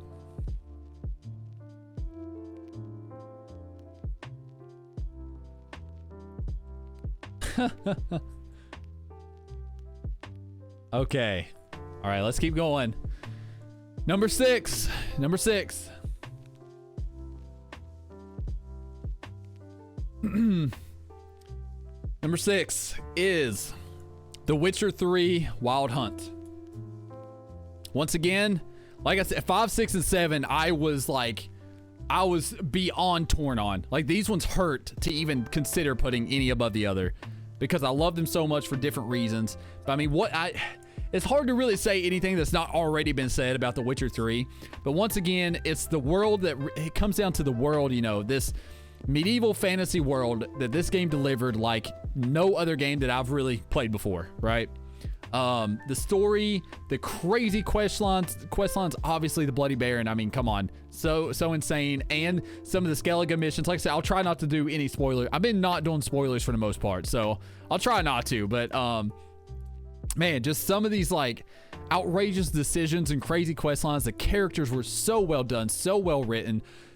The world was awesome. It was fun to explore, and some of my favorite areas in gaming were Novigrad and Skellige, both for different reasons. Skellige had this sense of wonder, I guess. The Isles that had all the fog. Oh, okay, sorry, my YouTube froze for a second.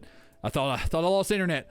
Oh, where was I? I was on a roll. It was just the atmosphere. It just set like a really quiet atmosphere. It had that like Nordic vibe to it as well. The music, so incredible. And the Novigrad, a big part of Oblivion and my love for it was the Imperial City. It just felt so vast and huge at the time, right? All these inner walls, the outer walls, the big spire, that just really got me hooked on it. And I always enjoy tall buildings and big cities. Like, that was always just something I always enjoyed, and Novigrad delivered that. It felt expansive, it felt rich, lived in, immersive. It was one of the best medieval cities as far as immersion goes that I've really ever experienced. Yeah, there's not much else I can say about this that has not been said. It was incredible. I know there are a bunch of different endings, all the different decisions. Team Triss, the unicorn, yeah. Sharing it with you all made it even better. Like, it was so good. I'm always hesitant to stream really story and cutscene heavy games like this, but it was super fun to do it with you all and to experience the whole way through and to just like progress through it all. Really, really good playthrough. I have to go and do DLCs because I hear they're even better. So maybe this will get bumped up even more, but yeah, The Witcher 3 is number 6 on my list as it stands right now. And I'm trying not to go like I said, Oblivion was hard to place, and some of that's nostalgia, and Witcher's hard to place because some of it is recency, right? Because I still have these experiences kind of deep in my head. But you know, I tried to just even now I'm just thinking about all the experiences and how they really touched me. And like, yeah, these two games, The Witcher 3 is number 6. And yeah, it's well deserving for sure. Recap, number 30. Dude, I am Dream. I am super excited. I hope it's awesome. Number 30 was Tony Hawk Pro Skater 2. Number 29 was Need for Speed, and I put Hot Pursuit 2 / Underground because I couldn't pick. Like I said, for the most part, I suck it with like franchises only get one game, and I usually try to pick one game, or sometimes I'll put 2 if I literally can't decide. It only happened like a couple times, but you know. Number 28 was Super Smash Bros. 64. Number 27 was Major League Baseball featuring King Griffey Jr. Number 26 was NCAA football, and I put 2004 would be the year I would pick. Number 25 was Undertale. Number 24 was Overwatch. Number 23 was Age of Mythology, which I have that one on hand. I have quite a few of these around, just not on hand. Number 22 was Sonic Adventure 2. There we go. Incredible game. Number 21 was Gears of War. Yeah, there's a new Perfect Dark coming out. Yeah, they just released that pretty recently. Oh, I can't wait to see. I hope it's a really good reboot. Yeah, number 21 was Gears of War, the first one. Number 20 was Gauntlet Dark Legacy. Number 19 was Cuphead. Number 18, which is the only one on this list that I haven't fully completed. That's because I'm currently playing. It's Jedi Fallen Order. I had a caveat where I had to complete the game to put on the list, but this, I could not put this on because I'm so close. I couldn't. Okay, number 17 was Tiger Woods, and I picked PGA Tour 2005. Number 16 was Shadow of Mordor. Shadow of Mordor. And then we're in the top 15 was Perfect Dark, this one. Number 14 was Call of Duty 4. Which I do have like 8. I have like 3 different copies and game cases of that one. Number 13 was Mario Kart 64. Number 12 was Prince of Persia Sands of Time. Freaking phenomenal game that I'm going to replay semi-soon. Number 11 was Fallout 3. Number 10 was Destiny. Number 9 was Assassin's Creed 2. Number 8 was Super Mario 64. Number 7 was Oblivion. Number 6 was The Witcher 3. So now we're to the top 5. Whew, the final 5. Fantastic. Thank you, Dream. I labored over this so long. You'll see the honorable mentions. I know I've forgotten games I played. I have 100% forgotten games in here. I just can't think of them off the top of my head. Because even I was talking like in the shower this morning. Even in the shower this morning, I was like thinking again. I was like, oh yeah, this one, and then this needs to be moved up, and this needs to move back, like everything. Oh, I've spent so much time trying to get this together. But it's been super fun too. I've been like in the zone doing it though. It's been nice. I literally just throw on some beats in the background for the past like 3 or 4 days and just sat down from like basically the moment I can all the way until I go to bed for the most part. Okay, let's do it. Number 5. Drum roll. I probably shouldn't do that. That makes my mic sound terrible. Okay. Horizon Zero Dawn is number 5. Good Minecraft dungeons. From that one time we played. Wow, how did you know? Oh my goodness, dude. That's too funny. Number 5 is Horizon Zero Dawn.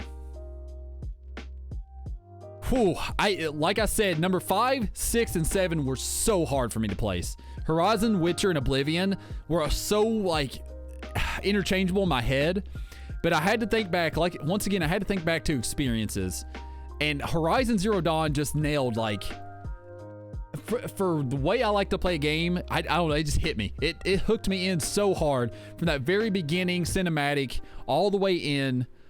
It just absolutely hit me. The music killed it. The world was awesome. It was rich. It was fun to explore. There's a lot of lore, like the background lore and mystery to it all, like trying to figure out what Zero Dawn, what Project Zero Dawn even was. It blew out because I did not expect it to be what it was. I'm gonna try not to spoil it, but I didn't expect any of that, like at all. And then like as I understood it and learned more, I was like, wow, this makes so much sense. This is so crazy. And then on top of that, the combat was a bow and arrow combat. And like I said earlier, ranged combat and especially bow and arrow combat just really get, yeah, Steph's abs. Yeah, the girl in there that had the washboard abs. Oh my gosh. But yes, there's something about bow and arrow and range combat that I love, and this game nailed it. It was so fun. I mean, you had that on top of like you could use the different bombs, you could set traps, you could shoot off the different parts of the machines, and expose their weak parts. It was so awesome. Yeah, you had to be there to understand, Void. That's an inside. You had to be there for the playthrough to understand that one. I just, almost everything about this game absolutely enthralled me. I was still like, just getting that experience the first time I've seen a Watcher and hearing that sound, right? The sound of the Watchers especially. All the sound design was so well done. The animations were great. The first Corruptor site where like I got my butt whooped at first. The awe I felt the first time I saw a Thunderjaw or even like the Behemoths, the Stormbirds, all the, what was the Rock Breakers? So many incredible moments, and the invisible ones, the stalkers as well. The machines were just so diverse and so unique and fun to fight. Like it was just fun to do. And it also like the crafting system and all that stuff was so streamlined and super quick. Like you didn't have to go collect like 500 different things. You only had to get like a couple things. You could do it on the fly. There wasn't too much crazy inventory management to go through, which I personally prefer. And yeah, the story just drew me in. I was captivated the entire way through. I played the DLC off stream and also really enjoyed that. I thought it was a great new addition. Awesome new machines to fight in there as well, and a solid story. So it added even more to the mystery of it all, of this world that just like completely drew me in. Yeah, I don't know what else to say. It was just the world itself, and that like the lore and unraveling that mystery of what Project Zero Dawn was just hooked me in. The finale was awesome. I didn't expect the finale either. I loved it literally from the moment I started all the way till the end. And I can't wait for the sequel. So that's why it's number 5. It's number 5 on my list. I had to put it above the other two because the experience I had in it was just like that little bit better, right? Like there's something about it just like fully captivated me. Number 4. Guitar Hero 3 is number 4. Guitar Hero 3. Oh man, this game, like when I say an addiction to a game, I don't know that any game got me this addicted. Like, I guess the only thing I can think of is thinking, like, comparing it marbles. Yeah. Thinking of how you felt back in the day when you were going for high scores in the arcade. That's how I felt in this game. Constantly improving, constantly beating my score. Oh, it was insane. So I actually got introduced to Guitar Hero from, yes, Legends of Rock. That Guitar Hero 3, yes. Yes. It had to be that one. You're crowned as well. Yes. So, hey Aaron. So Aaron's brother, Javante, introduced me to Guitar Hero 2 one summer whenever he visited. Or maybe either way, he introduced me to it. And I was like, whoa, this game's incredible. And he was playing on hard at the time. I was like, whoa, you're freaking insane. This is awesome. And then I got it shortly thereafter. And then Guitar Hero 3 came out the next, like September or something in 07. And I was on a hello, long time, let's go. Oh yeah, imposter cousins, obviously. You're crazy. Oh man. But yes, to say I was on a quest with this game is an understatement. So my quest was to actually be able to work my way up to expert. Okay, so I did everything. I played through easy first. I played through medium. I played through easy. Then I 5-starred every song on easy. Played through medium. 5-starred them all on medium. Played through hard. 5-starred everything on hard. Played through expert, and then the quest really began. So there was a kid at school. There was another person at school. His name was Chris. Master Christoph was his name. And he was the undisputed best Guitar Hero player in the school. My quest was to defeat Chris. I was going to take him down. I was going to become the Guitar Hero, right? That's where I was at. So there's this website. It's called scorehero.com, and it's where you could go on and you could put in all your scores and you get matched up and you see like your world rankings and everything. And what I did, to this day, I have this bookmarked, chat. To this day, I have this bookmarked. Let me see if I can find it. Oh, I know it's in here. Bookmarks. Let me see if I can search it. Score Hero. Oh, where's my comparison? Oh, come on. Where's it at? I know I have this bookmarked.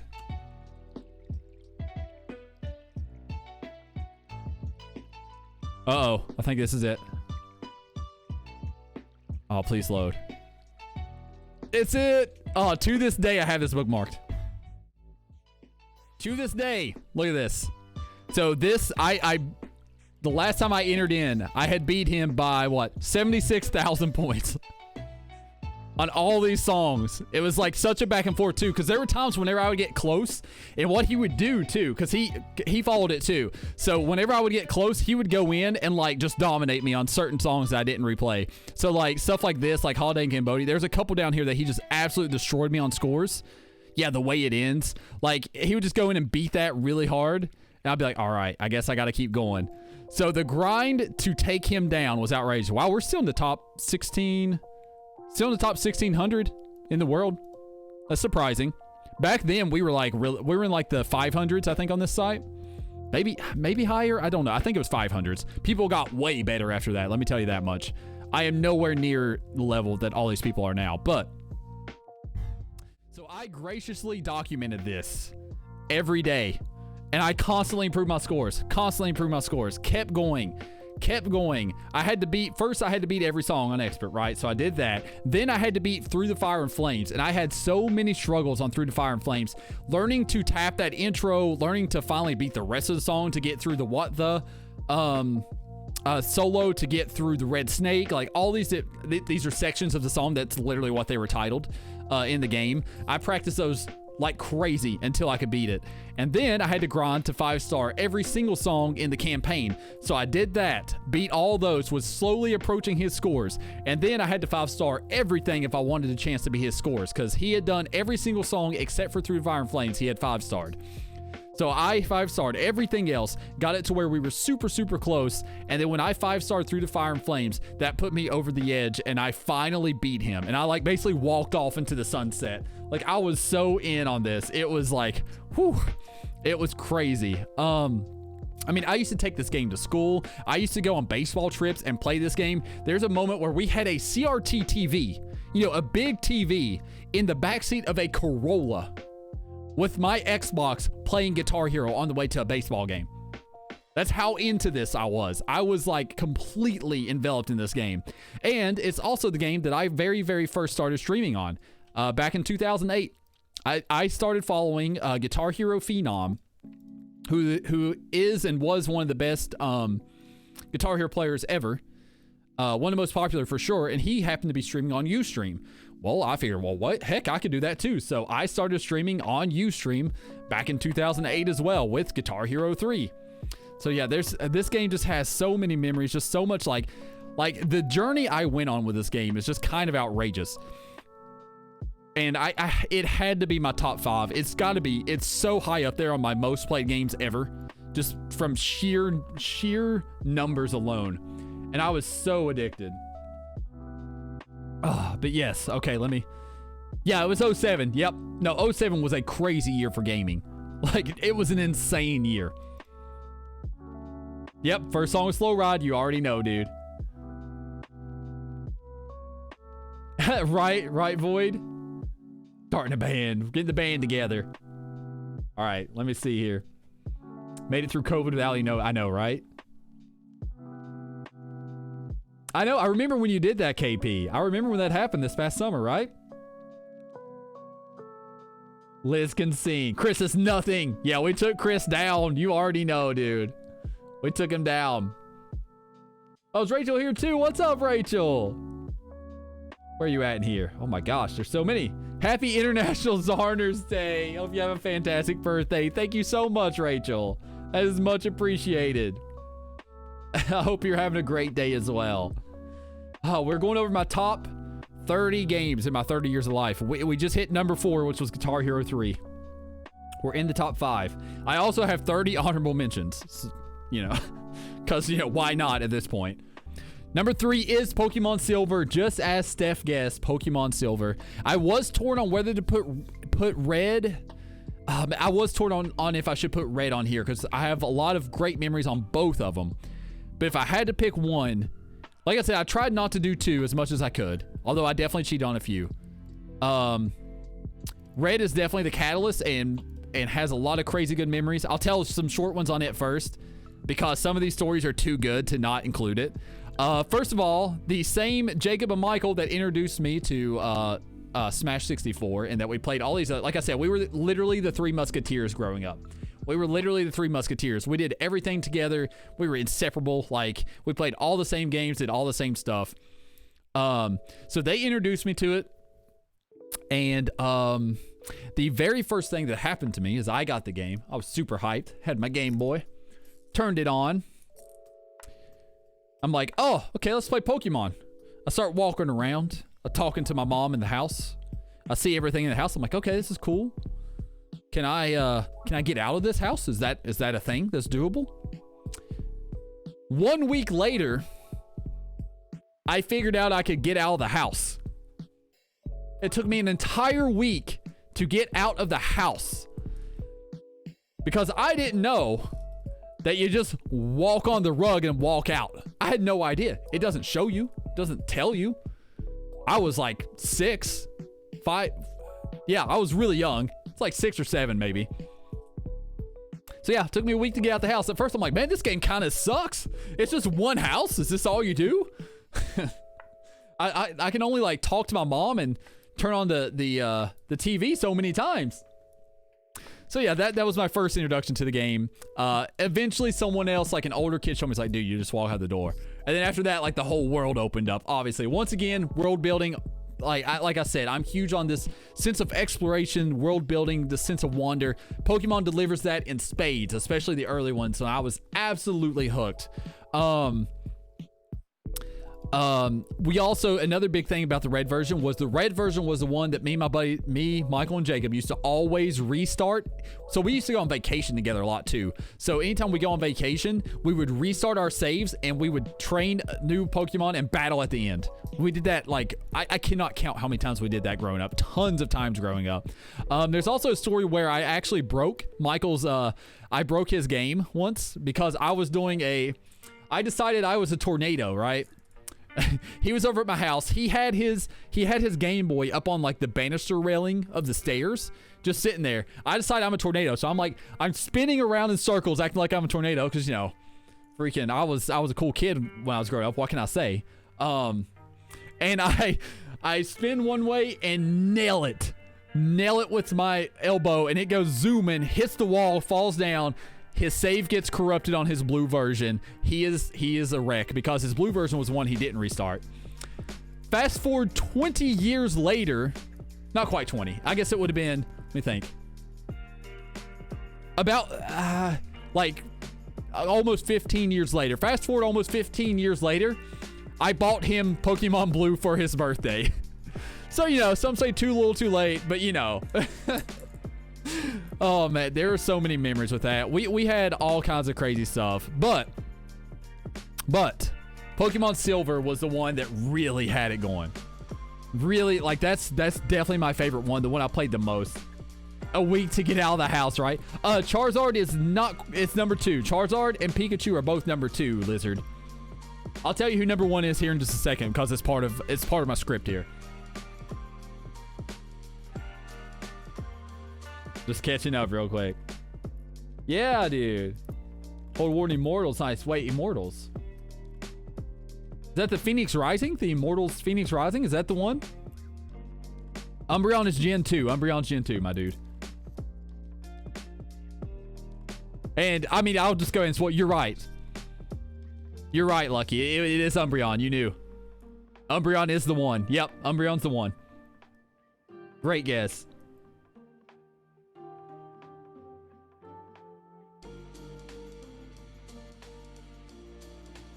Oh, dude, I've heard Immortals Phoenix Rising is really, really good, Lucky. Bro. That was no way, dude. Oh, you got it. You got it, bro. I've heard it's really good, man.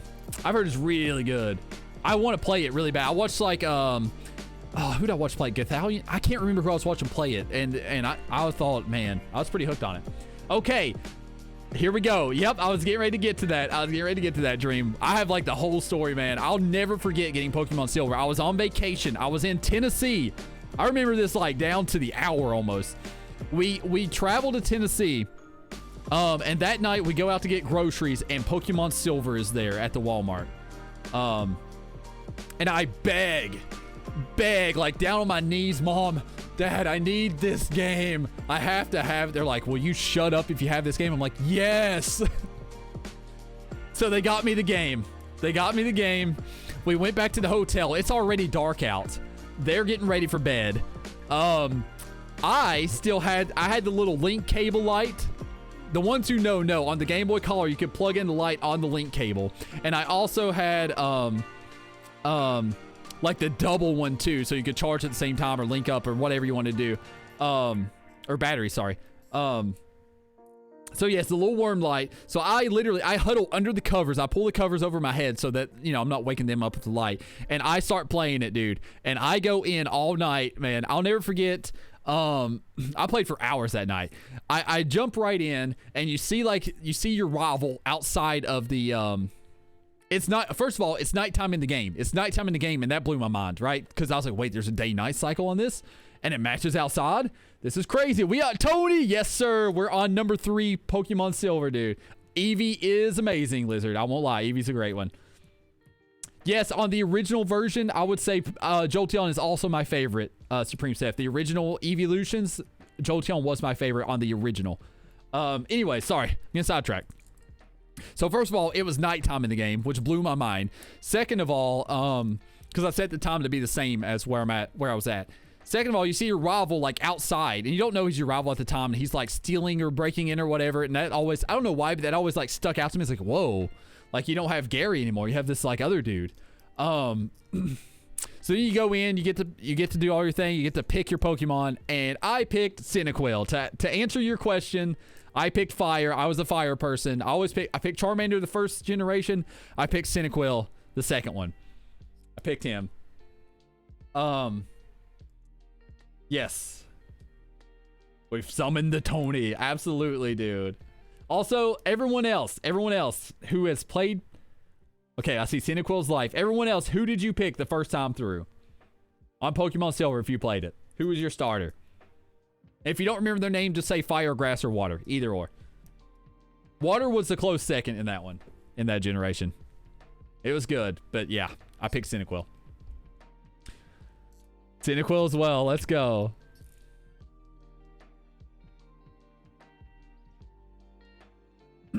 The other story is I actually renamed mine. So I had a backpack at the time, a Pokemon backpack, and it had Typhlosion on it, right? Cyndaquil's third evolution, his last evolution. But the backpack had the Japanese. It had Bakufan, like Bakufan. Bakufan. I thought that sounded a lot cooler. So I actually changed his name to be Bakufan in the game. So that's another little like kind of tidbit of something I did in that game. So this was again, once again, like it was Pokemon Mania.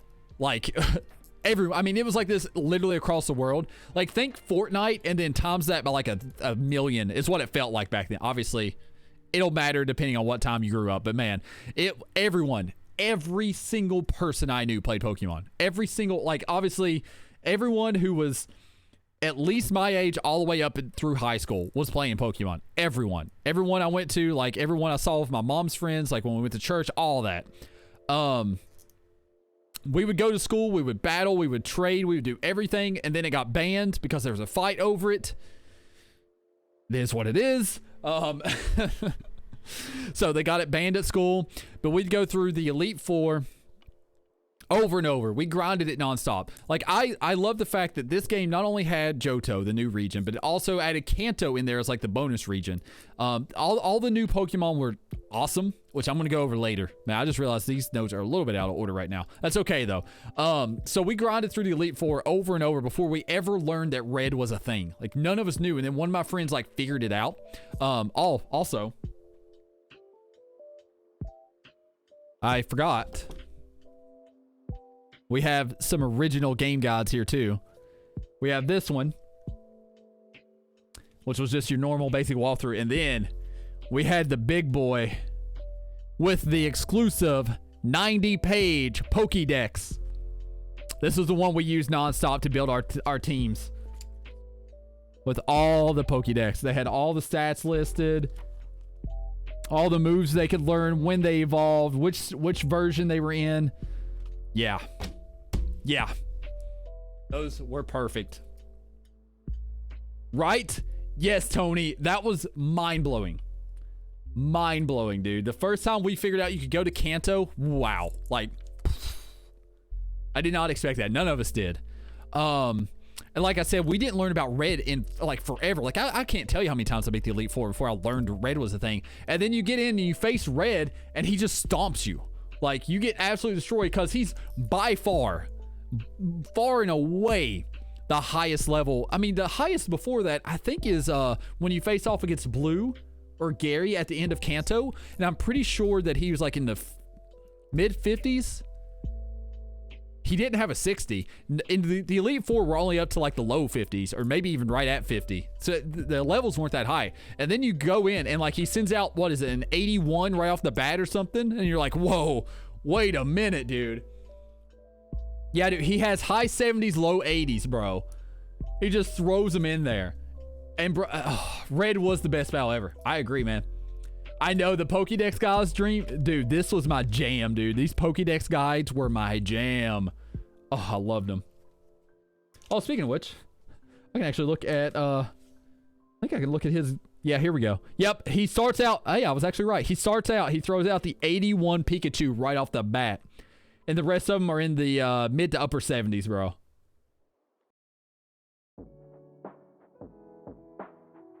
Yeah. Oh, so good. So good. I could go through that forever. I need to, dude, I can't believe I never actually played Soul Silver. Because I heard they not only did they do it justice, they made it even better, which is crazy to me because it's already my favorite, like my third favorite game of all time. Oh man, there's so many memories in this game. I mean, countless battles, learning about the duplication glitch for the first time. I had like 100 Bakufans. Typhlosions, if you want to use the English name. I had a bunch of Lugias. Umbreon, my favorite Pokemon ever, was in there. You had all these, like, also, like, this game had a lot of mystery and wonder, especially at the time. I mean, you had, like, the legendary dogs and birds had a lot more mystery to them than I feel like the original game. Like, I mean, it was awesome to discover the legendary birds in the first game, and Mewtwo as well, but there was something, like, slightly different about the dogs. The legendary dogs were roaming. You know, you had this burnt tower where Ho-Oh was. You had the Whirl Islands, which is where Lugia was, and you got to learn a little bit of these, like, little bits of lore and history, but they don't really fill in the blank for you, right? Like, you don't really get to learn a lot. And then you had the red Gyarados at the Lake of Rage as well. Like, just all these, like, unique, like, really cool things in there. I love that you could reface, like, they had that little phone system where people could reface you. Yeah, I know, Tony. I absolutely 1,000,000% have to play it, man. Look great for his age, dude. I know, right? The books aren't bad. Although that one's green, so kind of... Dude, but yeah, this was like the OG guy. This is the Nintendo Power official Nintendo Players one.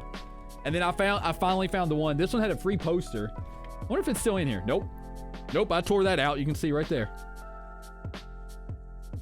Wow. Wow. Wow, wow, wow. We had so many crazy moments too. So I still remember having, I mean, we had countless battles, like countless battles. I still remember my friends coming over for, it was a random summer. I don't know what we were doing. Either way, a lot of my friends from school came over, and we all literally, like, the entire day, we all played Pokemon. Then we had like a hide and seek thing, and the winner was going to get Jacobs, my friend who was always the best at, like, everything. All the games, he was the king, especially at Pokemon. But he was going to trade him his a copy of his Girafarig, which I already had because, you know, I was on the inside scoop. But his Girafarig was freaking legendary because he trained it, like, to be unbeatable. And, like, it basically was for some reason. It was such a random one. But yeah, I'll never forget my buddy Mark actually was the one, or my buddy Tyler, sorry. My buddy Tyler was the one who won it because he was, like, really small at the time, and he, like, curled up underneath one of my dressers where, like, it literally shouldn't be possible to fit, but he did. And so he won that one. Oh, so much stuff. Some of my favorite new Pokemon in here as well. Obviously, Umbreon.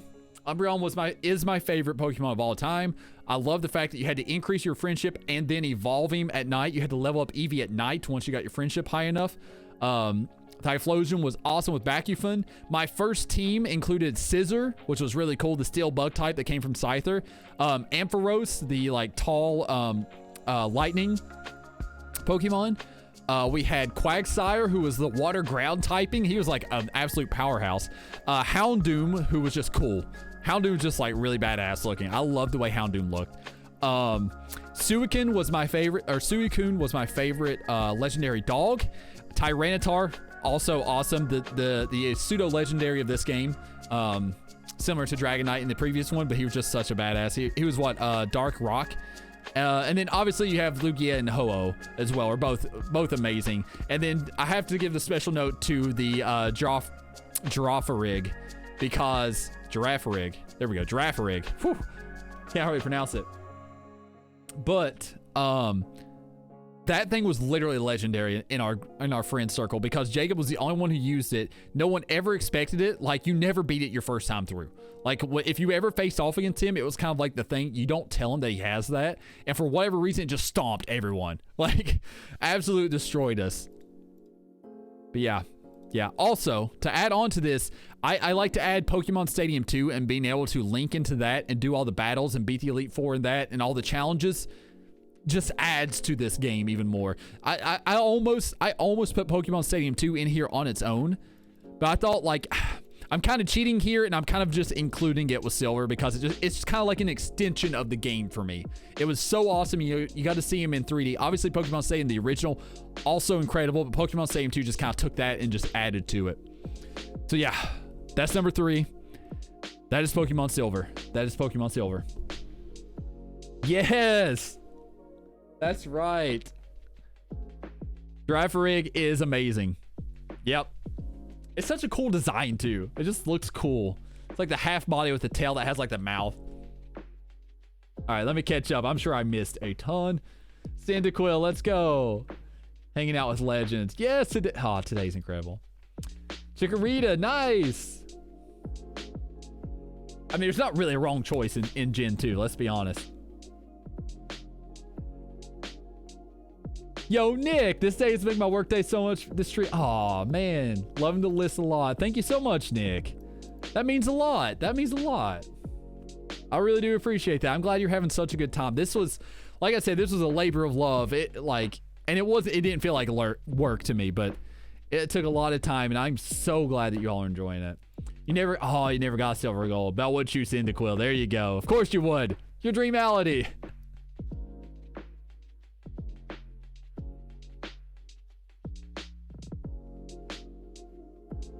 Yeah, dude. I know that raid, man. I'll definitely thank you for the raid, Tony. I meet so many awesome people. Meeting your brother. Even better.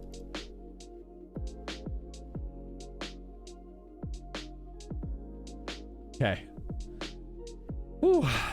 All right, I think I've caught up for the most part. Red, yeah, red had to be, dude. You hit that music. Woo. I always thought Lance was cool as well. I mean, he's a dragon trainer to begin with. And he has the cape. I mean, come on.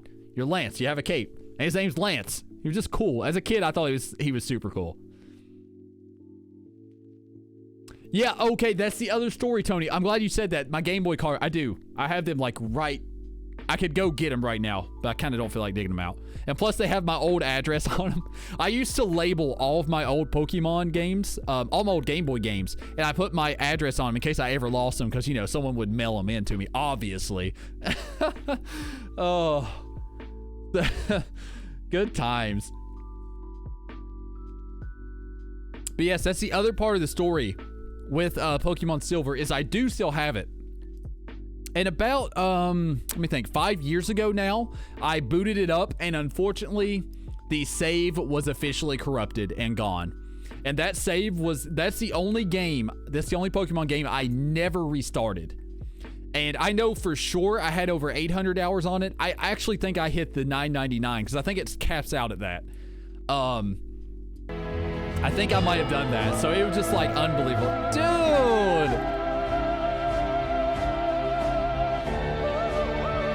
Come on, Dream. Zarnality, wishing you the happiest of birthdays. Thank you for always being so kind, welcoming and fun, and incredible teammate, streamer, and friend. Much love, man. Zarners is awesome. Dream, thank you so much, dude. That means so much, man. Zarnality for life. With the 7 in front, of course, man. Like I said, tomorrow we're doing a bit of a year recap. So I'll say more on it, but man, it's been such a journey. I'm so grateful to have you along for the ride, man. So grateful. Thank you so much for the donation, the $30. You did not have to do that today. It's been awesome just having you here and hanging out today, too. Love Blastoise, Arcanine. Yep, Arcanine's way up there. Raichu, that's just the original. Scizor, Metagross. Hey, there you go. Nice. Now let me do another list that would take me like 3.5 years and would be 800 pages. Would be like all my favorite Pokemon list rankings. Imagine. I know my top. I know Umbreon and then Charizard, Pikachu. After that, it gets fuzzy. After that, it gets real fuzzy. After that, Pikachu and Charizard are tied. By the way, I literally could not pick. Like, there's no chance I could pick. Okay. Number 2. Zelda Ocarina of Time. Zelda Ocarina of Time is number 2. I know it's cliche, but my goodness, if this game didn't have an insane impact on me. There was a part of me that thought Breath of the Wild might overtake it for a while, but the more I look back on it, Breath of the Wild's incredible. I absolutely love it. But if I have to pick a Zelda, it's Ocarina of Time with Breath of the Wild behind it. I literally... Dude, Dream. Seriously, man. Much love to you as always, my friend. I'm so glad you're having such a good break. This list is legendary, dude. Oh, I'm glad. Like I said, it's just... Yes, it had an impact on gaming as a whole. But what it did for me, I mean, I literally... So if I boot up, like... This literally makes me emotional every single time, chat. Every single time I hear this. Let me do this real quick. Just because we have to. Wait, no, you need a horse.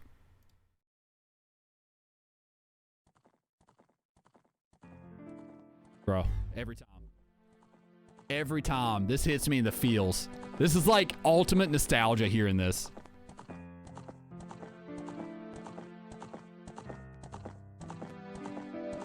Running around through Hyrule Field with Epona. You get the music going.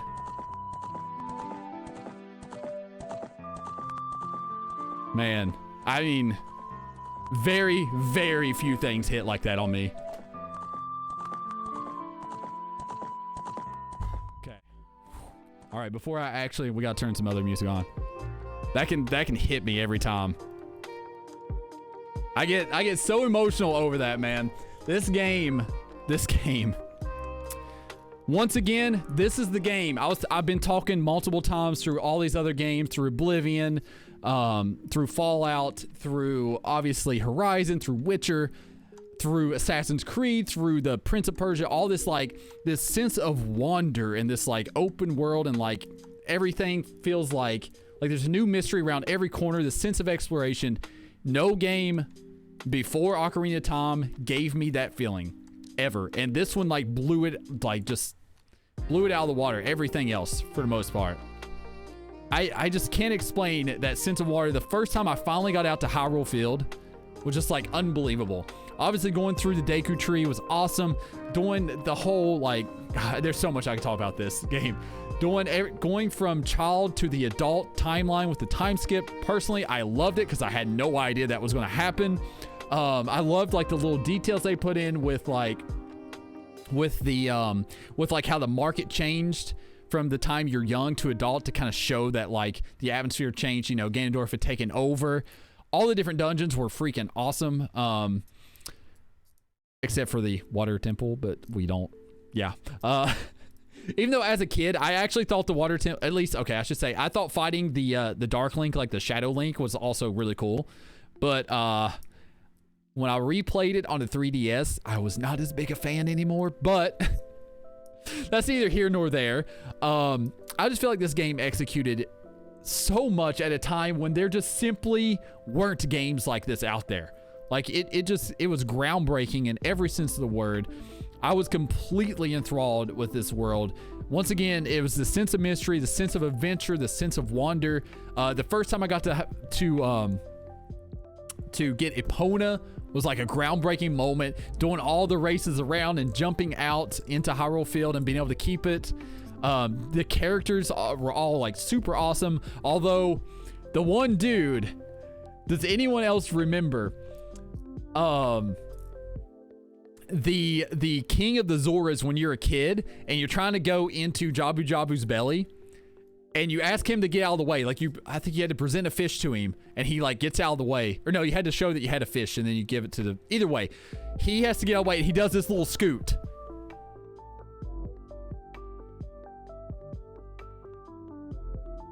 The whole way, like it literally takes like a full minute or more for him to do that. It takes so long. It's like one of those moments where you know that they were doing that to troll. Yeah, the noise with it too. For real though. I never got around. Nick, man. I'm telling you, Ocarina of Time, it holds up to this day. It actually does. Especially the 3DS version, man. They enhance it in a great way. Right? It needs to be on Switch, bro. I wish. But I mean, that 3DS version, they did really good with that. Oh, dude, if they had it on a Switch, I'd play it like right now. Obviously going into the field as well and seeing the owl with his like head. The owl always freaked me out because he's like turning, you know, doing owl things. He was just there to help you guide along. The ocarina was such a cool mechanic. All the different songs, the Song of Storms guy and the windmill was super awesome. Also, there was that time loop with that where it was like, what was it? As a kid, Oh, let me think about this. It's like there's a loop where he teaches you the Song of Storms, but then you actually taught it to him. I think like he teaches you the Song of Storms as an adult, and then when you try and time travel back and you play the Song of Storms in there, he is actually learning it from you as a kid. There's like some kind of crazy weird, I'm pretty sure that's how it goes with the time skip. And then, yes, I was getting to that. And then of course, Navi with the, hey, listen. Like, listen, Navi, listen. I do not care. I do not care that I need to go to the forest temple right now. Okay? Stop, please. Please, I know. Sierra needs me. Or Ciara. S-A-I. I need to, I always used to call it Sarah as a kid. And then I looked it up much later on and realized there was an I in there.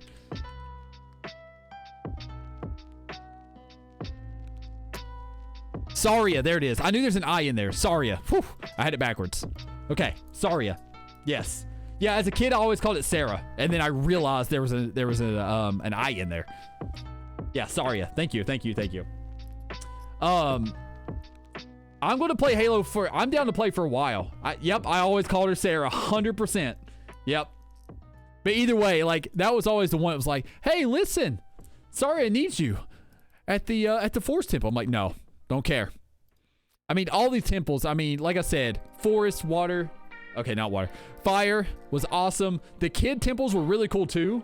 I really liked the kid temples, and like it slowly taught you the game as well. The pacing was really, really well done. The reveal of Sheik, another awesome one that I never guessed as a kid, and also the mini games. Some of the things that I played a lot more. We don't have enough. Oh, okay, cool, dude. Yeah, I'm definitely going to be grinding some Halo today. I'm gonna take a break. We're going to show the birthday cookie. Take a little break. I'm probably gonna sit down for a bit. I've been standing the whole time. My knees are getting weak. So I'm old, you know. But all the mini games in here and the different side things, you know, collecting all the Skulltulas, which was super fun. Getting the Big Goron sword, the mask with the mask guy, the horseback archery course in the desert area, the slingshot and the bomba chews, and the treasure chest games that you could actually cheat on with the lens of truth. So many like little things. Like a game during this time should not have had this much stuff, right? I feel like it just should not. Now I will say one of the more frustrating things besides the water temple was the one where you had to go into the was it Spirit Temple, and you had to go through the desert area, and you couldn't get caught by the guards. I was like, come on. That was like one of the ones that was so frustrating because you had to like turn the corner and then eventually you had to memorize it and get through. That was a little frustrating to say the least. But otherwise, just so many unbelievable memories. And of course, fishing.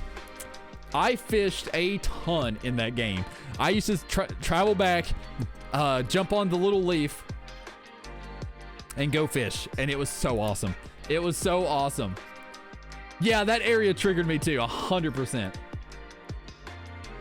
Yeah, the hand, the wall master, right? Yeah, the wall masters. I think that's what they're called. Floor masters and wall masters. Oh, so good. Hey, we're not done yet. We're not done yet, Void. I mean, like I said, it's my number 2 game of all time. The 30 honorable mentions. Oh. Here we go. These are in no particular order. These are literally as I thought of them. I just threw them on here as I thought of them. Okay. So. Misspelled one. I don't know why I corrected that, but I misspelled one and I had to correct that. That was the like weirdest OCD moment I had that I caught myself in a while. All right. Super Mario World 1 and 2. 2 is Yoshi's Island. I have a lot of memories of these playing at my aunt's house growing up.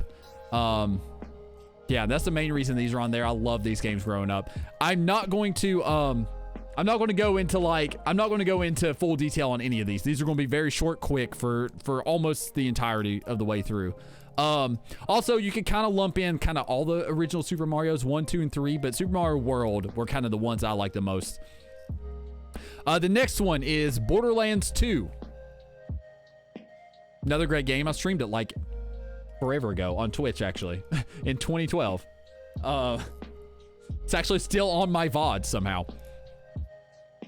World was great. Yeah, for sure, dude. I loved them. The next one is Gran Turismo 3 A-Spec. It's between this and Need for Speed on which racing game I have the most hours in. It would be close. As far as active hours, it might be Need for Speed, but I have so many hours on this game because I spent a ton of time collecting cars, leveling up my garage, earning tons of money. And the main story about this game is there was this race that was on a NASCAR track, and what I would get is the Suzuki Pikes Peak edition, and it was so powerful and so fast, but it somehow fit into the class that could do that race. It was an endurance race, and it would take like 4 or 5 hours to get done, right? But once you were done, you won $400,000, which was a lot in the game to do it. So what I would do is I would tape down the gas button, because this car was so much better than the rest. It could literally ride the wall and beat them all. So I would tape down the gas button and rubber band the 2 analog sticks inwards so that it would actually hug the wall as it was going as fast as possible and not spin out, and it would win the game. So I would do that, leave, and go like play basketball, go to my friend's house, do whatever, and then come back and be like 400,000 richer. So that was like one of the big things that I did a ton in that game. And I had the game guide. I actually couldn't find that game guide anywhere. I remember taking it to school one time, but I'm not sure where it's at. I couldn't find it. All right, the next one would be Sonic the Hedgehog on the Sega Game Gear, the little handheld, like Game Boy version of a Sega. Another one that my aunt showed me, and I used to play with her, so that just has a lot of memories tied into it, and I really liked it on there. It might have been Sonic Hedgehog 2 is probably what game it was. So the next one is Rise of Nations, which I still have as well. This was basically Civilization, and like it's an RTS where you dominate the world. So Civilization, but you also dominate the world. You go through the various ages, you build up your army. But what I liked a lot about it that some of the other games didn't do is instead of having the battles on the overworld, you actually went into the game and played like an RTS style to take over that different territory. So yeah, it was awesome for single player, and I played a ton of that game. All right, the next one, Donkey Kong Country and Donkey Kong Country 2. I kind of locked those two together. I have tons of memories of playing that with my dad and my cousin helping me beat it whenever I was younger. So yeah, that was a big one. Turok, Dinosaur Hunter, the first one on N64. I nearly put this on my list. This one came very close to getting in the top 30. When I first played this, I was scared to death of this game. And my mom, Mama Zarn, had to help me beat the first level because I was so scared. I was like petrified to play it. I was like scared of running into the dinosaurs, truly. So she had to help me beat the tutorial and the first level on this game before I finally like started getting more comfortable with it and learned that the dinosaurs weren't actually going to eat me. Eventually I learned about cheat codes on this game and had all the crazy stuff at the end. But yeah, that's why that one's on this list. Yeah, Mama Zarn. Sure, Void. Yeah, let's hear it. Okay, so the next one. Pedal for the bass. I don't even know what that is. Corona Chorus. Oh my gosh, that's funny. That's really funny. Okay, the next one. Lizard. I'm not kidding. I believe you. That's actually hilarious. Lizard, I hope you're ready. Wii Sports Resort is the next honorable mention. Now, put that on there mainly because of the Wii Golf Masters that we do every year. That is such a good time, and it just has so many great memories into it, even though we've only done it twice so far. And we didn't get to do it last year because, you know, Corona. But yeah. Yeah. Wii Sports Resort for specifically the golf one. Next on here, I would put Grand Theft Auto. I don't know whether I'd pick... I'm not sure which one I would pick. It's probably between San Andreas and Grand Theft Auto 5. Vice City has like a slight place in my heart because it was the first one I played at my friend's house, but yeah. Yeah, I'd probably pick San Andreas because of the nostalgia attached to it, but I did like 5 a lot. So Grand Theft Auto is or another one in here. Number 39, but it's not really, these aren't in order. After that, I have a couple off to get. I've been cheating a lot here in the honorable mentions, but we have Sims / the Sim City / Sim Golf. because I played each of those. I played them a lot. I probably played The Sims and SimCity 4 the most. I definitely did. I didn't play Sim Golf a lot, but I actually liked it when I played it. But The Sims, the original Sims, and SimCity, I still remember obviously creating your own sim, building up a house on your own empty lot was super awesome for me. I really loved being able to build your own house. And I'll never forget the first time I got robbed, the first time like something caught on fire, like everything. It was so cool. And the same with SimCity 4. I loved building up the city. My goal was to get as many skyscrapers as possible and then cause disasters. You know, everything from volcanoes to like robot monsters to UFOs to meteors. It was just so fun to do on that game. So yeah, Sims/SimCity 4 would be on there. All right, the next honorable mention is Animal Crossing New Horizons. For a lot of reasons, really. Sim Tower, there we go. Let's go, Nerdy Curious. Also, how are you doing today? I hope you're having a great day so far. We are right now going through our honorable mentions, and then we're going to do a recap on my top 30 games because we're at number 1 now. So right before I reveal number 1, which most people know by now, but don't say it in chat. Yeah, we're doing a recap, and these are the honorable mentions. I have 30 honorable mentions, so yeah, this is a tough list to make. All right. The next honorable mention, I said Animal Crossing New Horizons. I mean, obviously, it's the first Animal Crossing. It had me hooked from the beginning. So many good times, so many memories I treasure this year. It had to be on at least somewhere in the list for honorable mention. The next one will be Battlefield 3. That was my favorite Battlefield. I love the sniping in the game. I love the scale of the game. Just a really good game overall. That's my favorite one. Bad Company is a close second for me, but in the Battlefield franchise, but Battlefield 3 just kind of had a little bit of everything. The next one is NBA Jam. I played so many games at NBA Jam against my cousin. The same cousin I play all the sports games against. We had so many epic moments, so many times, so many hard-fought battles as well on that one. After that is Duck Hunt, which is probably the first game I can personally remember playing. Whenever, before we even moved into our house, when I was very young. I was like 4 years old, but I had to be probably 4 because that's like right on the edge of memory, right? But yeah, I remember playing it. I remember having the little gun and having the, the laughing dog and everything. So good, so good. The next one, oh gosh, I forgot I did this. I forgot I did this one. So the next honorable mention, these are like all games I played while in school. Okay, these are like my school games. So I kind of put these all in one category. Neopets, Zoom Beanies, which no one will know that one. I know no one knows that game. RuneScape, obviously y'all know that one.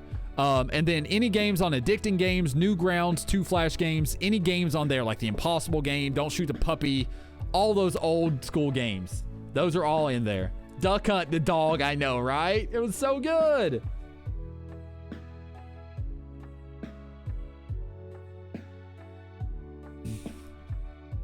Aren't you proud? I'm not spoiled. I am proud of you, Steph. You've grown so much. Yeah, I got in Super back. I started to, and then I immediately got overwhelmed with it, Tony. I was like, you know what? I want to start getting my island going, and then I picked all my weeds, and I started doing little things. It's like, this is too much. I can't get my island going where I want to.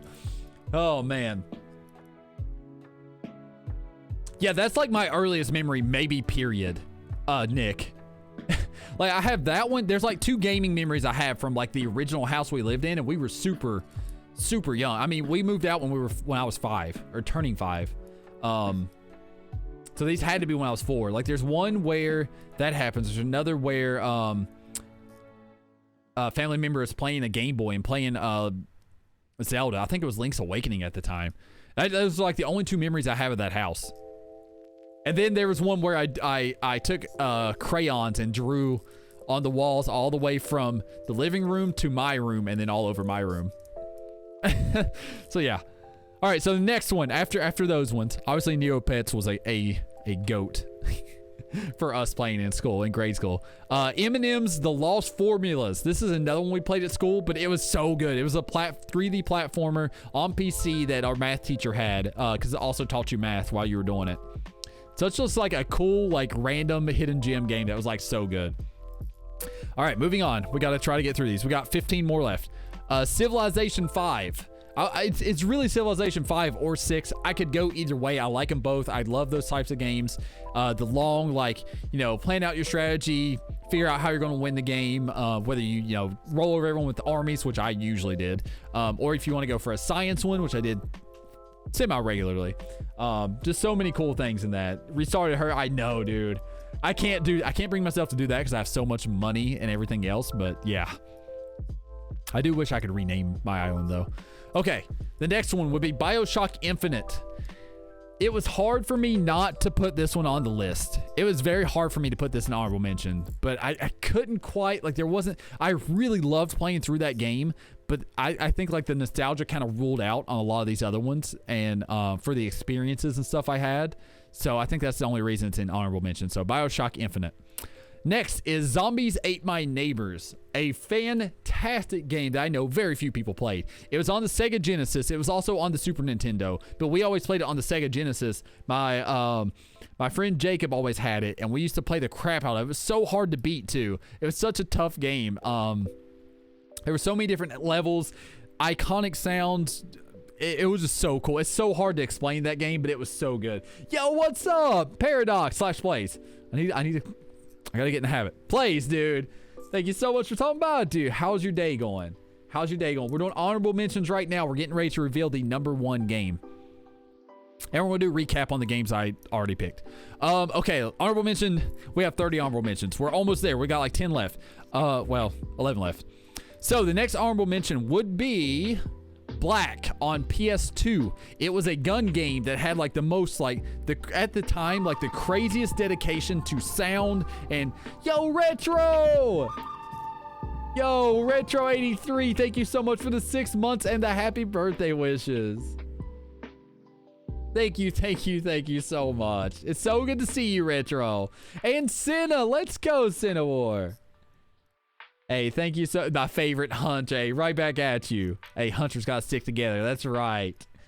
Thank you so much. Dude, how you like the new emote? How you like the new emote? They got me that for, Pog, let's go, dude. With the 5-month resub plays, dude. Thank you. Thank you so much. Yeah, but they got me that emote for my birthday, which is so perfect. Oh, it's so funny. Okay. I gotta get through these honorable mentions. All right, what did I say? Black on PS2. It was like a really awesome, just like badass like gun game. I don't know how else to put it. There was like the weapons and everything was like so much more realistic at the time for everything else. The sound design, the feel of them, the way like all the ammo sprouted out. It was a crazy game. Number 51 would be Hotline Miami, which was super fun to play through this year. So many epic moments, which we will talk about tomorrow.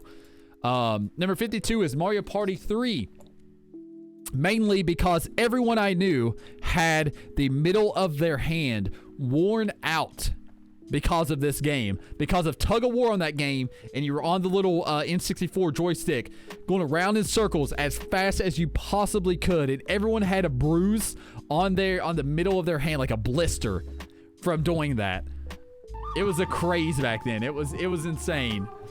So yes, Mario Party 3. Yo, Nick, with the sub. Thank you so much, Nick. Thank you so much, bro. And the hype train? Are you kidding me? Are you kidding me? You all are absolutely legendary. Thank you so much. Thank you so much. No, I don't think 3 had that one. Did 3 have the... I don't think that was the cowboy hat one. No. At least the one I had didn't. That's Mario Party 2 had the cowboy hat. Mario Party 2. That's a close second for me because I played that one at my cousin's house a lot. One of my other cousin's house. Yeah, that's number 2. That's number 2. Both incredible games. But yeah, 3 was the one. 3 was the one on 64. Yep. 3 on 64. Steph. Oh my gosh, Steph. Are you serious? Steph with the 5 gifted subs. Are you kidding me? Thank you so much. And thank you, Nick, for the happy birthday wishes again. I'm so glad you're having a good time. You played 3 maybe. Yeah, 3 was whew, so good. Steph, thank you so much. That means a lot. I had to. Oh my god. And we're on hype level 3? What is happening? Gotta be kidding me right now. Too kind.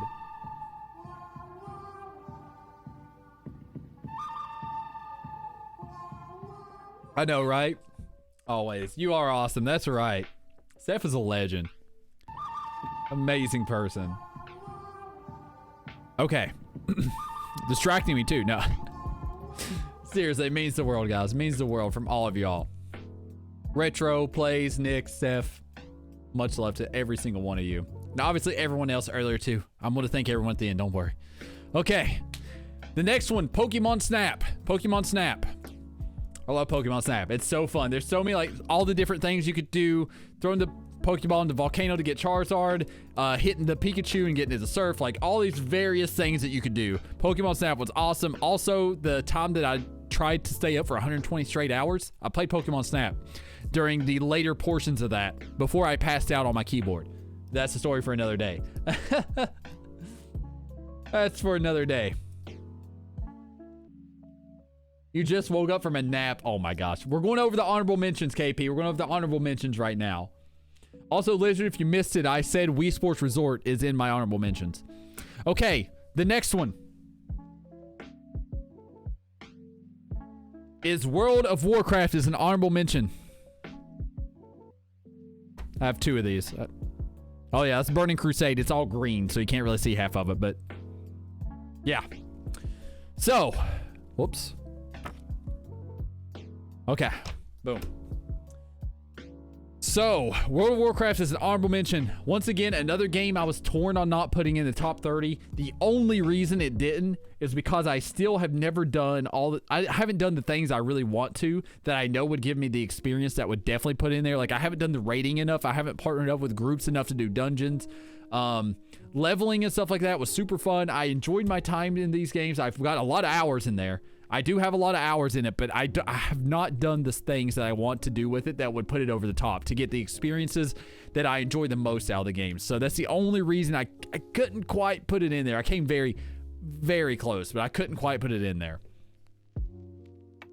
It's mostly, it's not even the game's fault. It's literally my fault for not doing, like, that's literally what it is.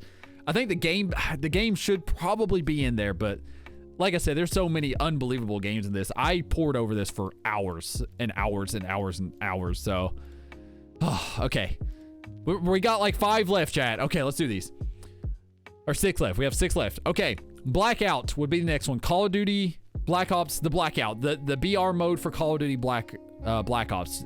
That's probably my favorite. It's between this or Apex, which I probably should put Apex as an honorable mention on here. Apex Legends is really good, but Blackout's the one I definitely have the best memories of in a BR, and I played a ton of Blackout with my friends. We had so many good times doing different tournaments, like a lot of really good streams on Blackout. I should probably have Fortnite as an honorable mention here too. We're just going to put those for BRs in general. It would be Blackout, Apex Legends, Fortnite would be in there, and PUBG to start it, because PUBG is the first one I played, and I played a lot of it at the beginning. So yeah, kind of like the BRs just kind of get thrown in there, right? Yeah, I didn't play anything else. I literally didn't. I only played that. It's not you, it's me. Wow, that's literally what I just did, Steph. That's actually hilarious. It's not you, it's me. But yeah, Blackout was my favorite. I definitely have the best moments, the best memories on Blackout.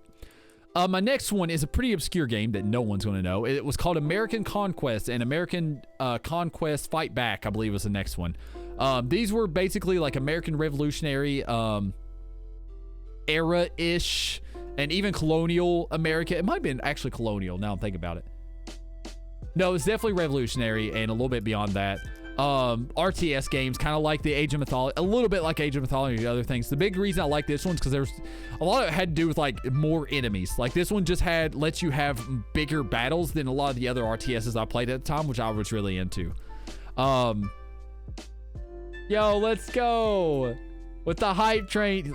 Thank you all so much. Thank you so much, everyone. Y'all did not have to do that. I really, really appreciate it.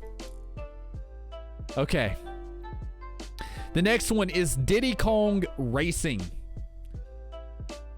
If I would have owned this game myself and wouldn't have only played it whenever I went to a friend's house, this would have been on the list, because what I did play, I loved, but I did not play it a lot. So, Diddy Kong Racing is on here. It kind of hurt me not to put it on there, but I just simply did not have enough time of playing this game as I wanted to. I love the flying levels and all the different environments and stuff in it, the characters. I love Diddy Kong Racing. What happened? What do you mean what happened? We're still live, right? Or were you talking about the hype train? Yeah, we had a hype train. If that's what you were asking. Sorry. Every time I see someone say what happened, I just assume my stream is gone. But it looks like we're good. We're holding solid. Okay. The next honorable mention, GoldenEye 64 is the next honorable mention. You got it late in life. Yeah, it was, oh, Diddy Kong Racing is so good. I loved that game. Like, looking back, like I said, I don't have enough time to, like, know how amazing it was anyways, but yeah. Pay that to Zarnley fans. Oh my God, their taxes to Zarnley fans. Oh my goodness. No, you're all good. You're all good, Void. I just wanted to make sure. Okay, GoldenEye 64 is another honorable mention. Another one I could have put on the list. Once again, I didn't own GoldenEye 64. I only played at a friend's house. I owned Perfect Dark. He had the GoldenEye, so we kind of traded off on what we played. And I personally, GoldenEye was, or Perfect Dark, yeah, Gal with the cakes. All those bits. Oh, that's actually perfect. Thank you so much. Oh yeah, yes. I mean, GoldenEye 64 is an incredible game. And like I said, Perfect Dark just had that, like, being able to play against bots and stuff, and especially the multiplayer, just cemented it. Kind of like, I kind of put those two together, but yeah, GoldenEye would be just barely outside, mostly because I didn't actually own the game myself. So I had, the only time I ever got to beat it was at my friend's house, and it was like little at a time. Like, I would go back and replay the missions because he'd already beat it, and like slowly over time I beat the game. So yeah, and thank you, yeah, thank you so much for the bits, Gal. You're too awesome. Uncle Zarny. Have to go, but have a wonderful birthday, Gal. Thank you so much for hanging out. Thank you so much. I really appreciate you. And for all the bits and all the love you've shown today. And I hope you have a fantastic rest of your day. And if I don't see you until then, Happy New Year as well. Got to get on PC one of these days, my friend. That's another one that I'm going to be replaying through. I've got on my replay list. All right, two more. Okay. The next one is the first Killzone game, Killzone 1. I really like this game. The art style, it was like really dark and gritty, if I remember correctly. It just looked cool. I don't know why, but just at the time I remember thinking this is cool. And then I could also play in, you could also, once again, a multiplayer game that you could add bots to. And since, once again, I couldn't play online in anything, being able to add bots to a multiplayer and play the multiplayer was a huge selling point for me. I played quite a bit of Killzone 1 back in the day. And finally, the last honorable mention. Yeah. No, I got you, Boyd. Thank you, and Happy New Year's. Yes, Happy New Year's, Gal. Thank you so much. Seriously. Okay. The last honorable mention, and I stipulated it. I already told this one earlier. It's only because this one doesn't qualify. And it's because I've played maybe 50%, and this is Red Dead Redemption 1 and 2. I put them both in there because both of them I got around 50% through and didn't finish for different reasons, but it wasn't because I wasn't liking the game, but yeah, I didn't finish them, so they just, I just couldn't put them up there because they were games I only finished about 50% through, and the only other game that I even have on the list that wasn't, completed is Jedi Fallen Order, and I'm a lot closer to finishing it, and I'm just completely enthralled with it too. So yes. Oh, that's like no Stardew. I've never played it. Yes, those are the honorable mentions. I know I've forgotten a zillion, but hey, it is what it is. 15 is Perfect Dark. 14 is Call of Duty 2, or Call of Duty 4. Excuse me. 13, Mario Kart 64. 12, Prince of Persia, Sands of Time. 11 is Fallout 3. 10 is Destiny. 9 is Assassin's Creed 2. 8 is Mario 64. 7 is Oblivion. 6 is The Witcher 3. 5 is Horizon Zero Dawn. 4 is Guitar Hero 3. 3 is, oh, what the heck? Sorry. 3 is Pokemon Silver. 2 is Zelda Ocarina of Time. And number 1, I cheated, chat. Number 1 is Halo 1/Halo 3. Because I literally could not decide. Yes, Halo 1/Halo 3. My favorite games. /game. Of all time. I cheated. I had to. I literally, I could not choose. Halo 1.3. Yes. You know it, dude. You know it. I literally couldn't choose. 40! All Halo, right? Yeah. I debated that, but then I would be lying. I can't say all of them. 40 with the resub for 5 months, dude. Thank you so much. It's so great to see you, bro. I hope all is well over there. You got here just in time, man, for the recap and number 1. Let's go. Oh, who's leaving? Void, thank you so much for hanging out, Void. I'm gonna head out. Peace. Have a great day, my friend. Hey, big follows. Listen, we're not doing ad read today. Thank you. We got too many other things going on. My voice is already shot. We ain't doing ad read right now. Hey, look at that. Quick on the draw there, Jabante. All right, number 1, Halo 1/3. It had to be. Just had to be. Obviously, this is the collector's. I don't know. Let me look at this. I think this is my original. Let me see here. I have 4 copies of Halo 1 because of all the various Halo 1 lands and stuff. I'm pretty sure this is the one that's my actual original copy. But yeah. It could be any of them, honestly. Best mod, hashtag. Raid filled up. Yeah, it's all good. It's all good. Yo, I love you too, dude. Hey, enjoy your raids, guys. Enjoy your raids. Appreciate you. Thank you so much for the gifts. Thank you for everything, man. Seriously. Love you, man. Yeah, let's go, 40. Been a while. Dude, we're doing great, man. We just did our 30 games of 30 years. Okay, we got to talk about Halo. We got to talk about Halo. Here it is. Halo 1 and Halo 3 are number 1. What's up, to Zornley, fan? LOL. LOL. Okay. So, Halo 1, The Beginnings. I like titled it. I didn't even realize I did that. The Beginnings. Halo 1. I don't remember exactly when I got the game, which is kind of weird because I remember a lot of the other ones. I can't remember the exact moment I got it. I remember my first time playing though, but I do know that it was sometime in 2002. It was the year after it came out. I do remember. So I played it at a friend's house and I bought it shortly after. And we had played multiplayer there. And we'll go into other stuff in a little bit. But I remember my first time actually playing the game. So you start out in the mission. You're on the Pillar of Autumn. You know, he hands you the gun. You go through, you fight your way off, and you launch off in the escape pod. But then the next mission comes in.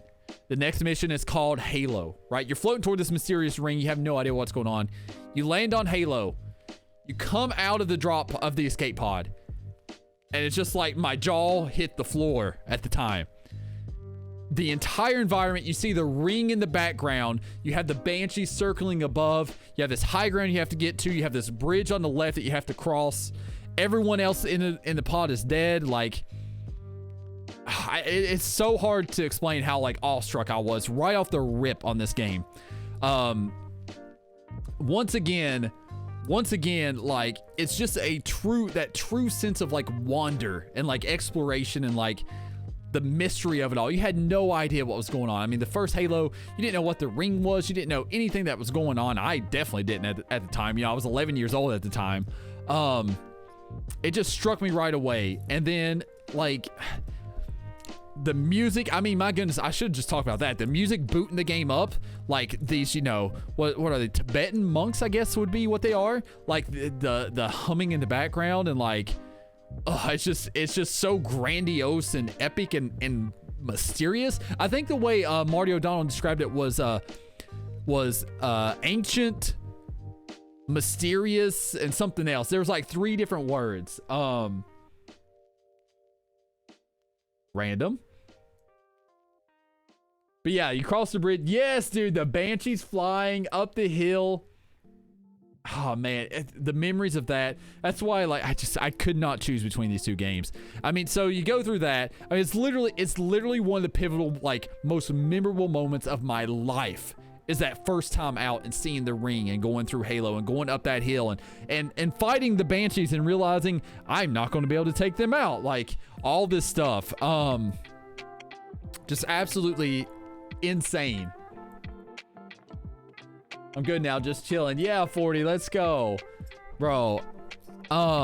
And then the next mission, I mean, it just kept going. It just kept going. You know, you go through, you help all the Marines. The first time you get to drive the Warthog, and then you go into like the ancient Forerunner structure below these caves. You know, they're not human or whatever.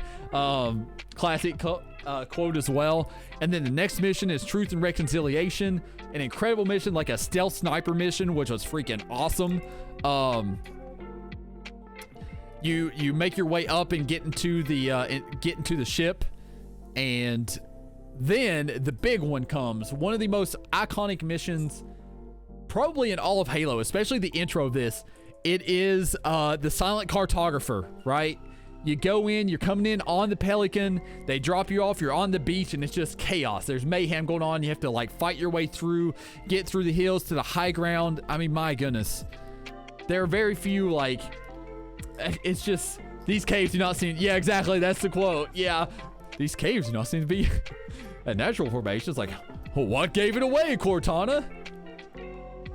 But for real, though. But for real, man. I mean, so many unbelievable memories. I mean, I could literally go level by level in this game, I feel like. But the moral of the story was I was enthralled with the game. The combat was awesome. It was by far the best shooter on a controller ever to that point. And I mean, to this day, to this freaking day, those controls, those basic same controls are used in every shooter. Having the dual analog stick, it literally was revolutionary in making, like, it wasn't the first game to do dual analog stick. You know, technically back in Perfect Dark, you could actually put 2 controllers together. Think about that, 2 N64 controllers together and dual stick, but it was definitely the first one to absolutely nail it. And it was perfect. Yo, dude, what's up, man? Yeah, dude. Rushy, oh my gosh, bro. Bobby, man, it's so good to see you. It's been so long, man. How are you doing today? Bro, I hope all has been super well with you, my friend. Hope all has been super well. But yes. Oh, I could seriously go on forever. I mean, the setting, what I really loved about Halo 1 is the story wasn't driven by your character. It wasn't driven by the Master Chief. It was driven like it was driven by the environment. Like the ring was the character. Like it was like the main I guess the main thing that drove the story was the ring and discovering all the mysteries. Getting to meet 343 Guilty Spark and like having that betrayal, the iconic betrayal, and the setup for the flood. The setup for the flood was so well done. You get like that level is so mysterious. You're in this like boggy swamp area. You're starting to see all these different playbacks of like the Marines and stuff, and like you're seeing like all these bodies that are like eaten alive and everything. You don't know what the heck's going on, and then literally all hell breaks loose and the flood just literally flood at you, right? The floodgates are open. So iconic. And obviously, once again, the music the entire way through is literally perfect. Like, it's just spot on the whole way through. It's epic, it's grandiose, it's mysterious, so awesome, and it all culminates with the mall, the final mission, with that epic Warthog dash to the end. Yeah, it's just awesome. Like, there aren't like enough words for me to describe how much of an impact Halo 1 had on me. And once again, the campaign was only part of it. Then you discover multiplayer, right? So a friend of mine, we started playing split screen for the first time, and I had an absolute blast. This was before. And I learned, so I actually went on a trip to Florida, and was playing with another like kid down there, right? He had the game. The person we were staying with, they had the game. So I started playing, and I realized my controls didn't feel right. I couldn't aim. Like something was wrong, right? And like I was like, I don't know what's going on. This just feels completely different than back home. Well, come to find out, I didn't find out until I got back home. I actually played on inverted controls on controller. So up is down and down is up is literally how it worked. And the entire reason I did that is because whenever I was making my character and I saw it say it was like you could choose default or you could choose inverted, I was like, well, inverted sounds way cooler than default, so we're going inverted. What the heck's that? I didn't know it had to do with the control scheme, but that's exactly what we did, is we did that one. So yes, all the different stories, which we'll probably talk a little bit more a little bit later, but I mean, we had so many different, like even whenever I was getting older, we went back to play Halo 1 in the baseball green room after games, after practice. We'd play Halo 1, we'd boot it up, we'd get 16 people, blood gulch CTF, and just go to town all night. So many just unbelievably amazing memories doing that as well. And then later on, I learned more about the competitive side of Halo 1 and how deep and complex Halo 1 multiplayer could be. That's why it's tied #1 for my favorite game with Halo 3, which is the game I have the most hours in of the Halos, for sure. I would say Halo 3 is where my love of Halo turned into an obsession and an addiction in Halo 3. This is definitely the one I did the most. I remember whenever I got this game, so I wasn't sure if my mom would buy it for me. So I gave money I'd saved up to at the time, my girlfriend's mom to go buy the game for me. So, and I even got the collector's edition. So, you know, I had to ball out. I was like, let me show you. Listen, your daughter's dating a good guy. He's got enough money to ball out and get this. He worked really hard. So, you know, had to flex a little bit. It's like, get the collector's edition. So, yes. Got it home. Absolutely loved it. Played the crap out of the campaign and played multiplayer when I could. But once again, we did not have Xbox Live at the time. Our internet was not updated yet at all. So for the first 2 months, I didn't play like a ton of. But then, and I was playing football and in school and all that stuff. But then Thanksgiving break, literally, it was like divine intervention. We got Xbox Live right like the Friday or the Thursday before Thanksgiving break started, and then we started playing Halo 3. And that was like, I don't remember going outside. I don't remember seeing anyone else other than my friends who were online, which all my friends are pretty much online playing, just grinding away on Xbox Live like crazy. We played every single day, and I will never ever forget that in my first game ever, someone else in the lobby decided to partner up with me, right? They partied up with me, and we joined my best friend's lobby. We joined Michael's lobby, and he was a rank 26 at the time, which no one knew how. We all kind of assumed that the ranks would be the same as Halo 2, which were way more difficult than Halo 3's ended up being. But he was a rank 26, and the minute we joined the lobby, the person who was in my party was like, oh, he was literally freaking out. It's like he saw a legend. Like he was seeing a guy, he's like, oh my God, a level 26, you must be absolutely insane. Like, was just like going crazy about it. So yeah, that was before we figured out that the ranking system wasn't quite as difficult or rewarding, but still, it was just such like a pivotal moment that I'll never forget. And then fast forward a couple months, it's February, and this is where like things started changing for me on how I played games. This is where I started getting more into the competitive side. I started to hear about a website called Game Battles. I'd watched some of the MLG stuff like prior to this, and it was super fascinating, and I didn't realize that you could compete yourself. And then like a friend at school told me about Game Battles, and I signed up, and it was February of 2008. I think it was like February 20th or something like that, if I had to guess off the top of my head. But yeah, so it's February 2008. We sign up, we create our first team, Team Victory Road, of course. It was me and my best friend, Michael, we're on the team, and we were hot garbage. Like we were complete trash at the game. I was especially, at the time, I was terrible. I think my highest rank was a 42 or something in Lone Wolves. I know I was a colonel, which meant I was below 45, and I think I was a 42. Somehow we managed to throw a team together, and I even met one of my best friends for life, Fazy. If you ever see him in chat, Fazy is the person I met in 2008. And has been a lifelong best friend. I was in his wedding a few years ago. Just such a great person. We had tryouts, right? We were doing tryouts, and at the time, Michael was actually pretty solid at the game.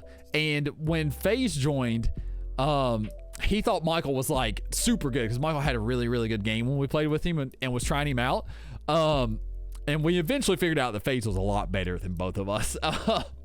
FaZe was much better than both of us, and he became our sniper right away.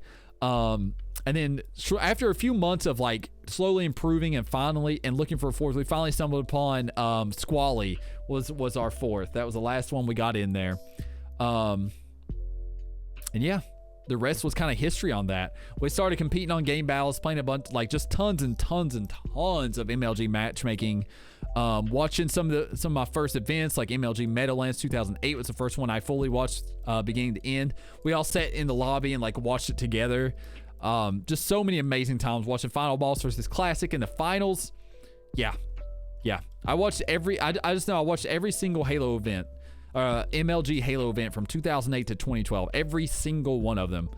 I was kind of terrible, but we played with a lot of good players, and I slowly improved over time, obviously. I wanted to be pro. I won't lie. I had the dream. I was like, dude, I could be pro.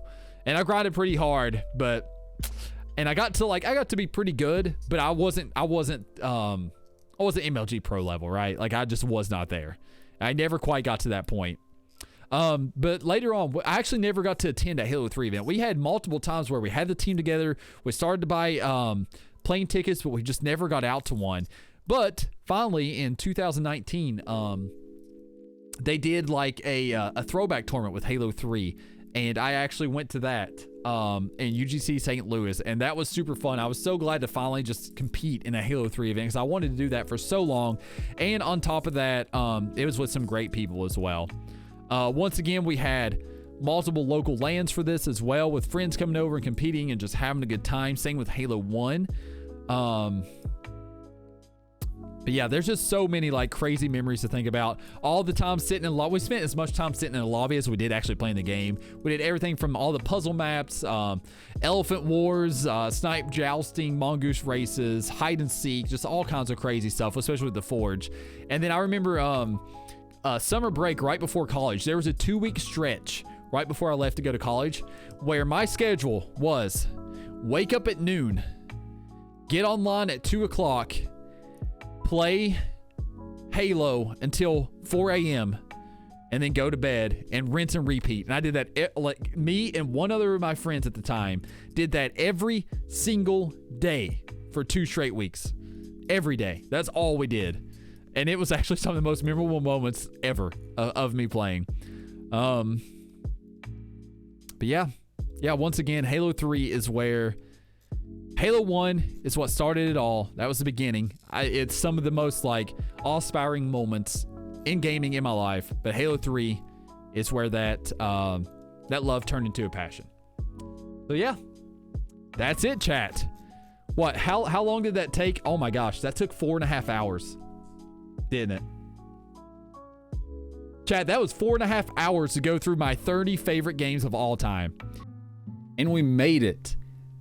I can't believe that anyone's actually made it this far. I don't even know what to say. I just want to say you have my utmost thanks and respect for making it through this. I mean, you could have been watching the Lord of the Rings Fellowship of the Ring Extended Edition in this amount of time. Like, come on, what are you doing? I can't believe you watched this.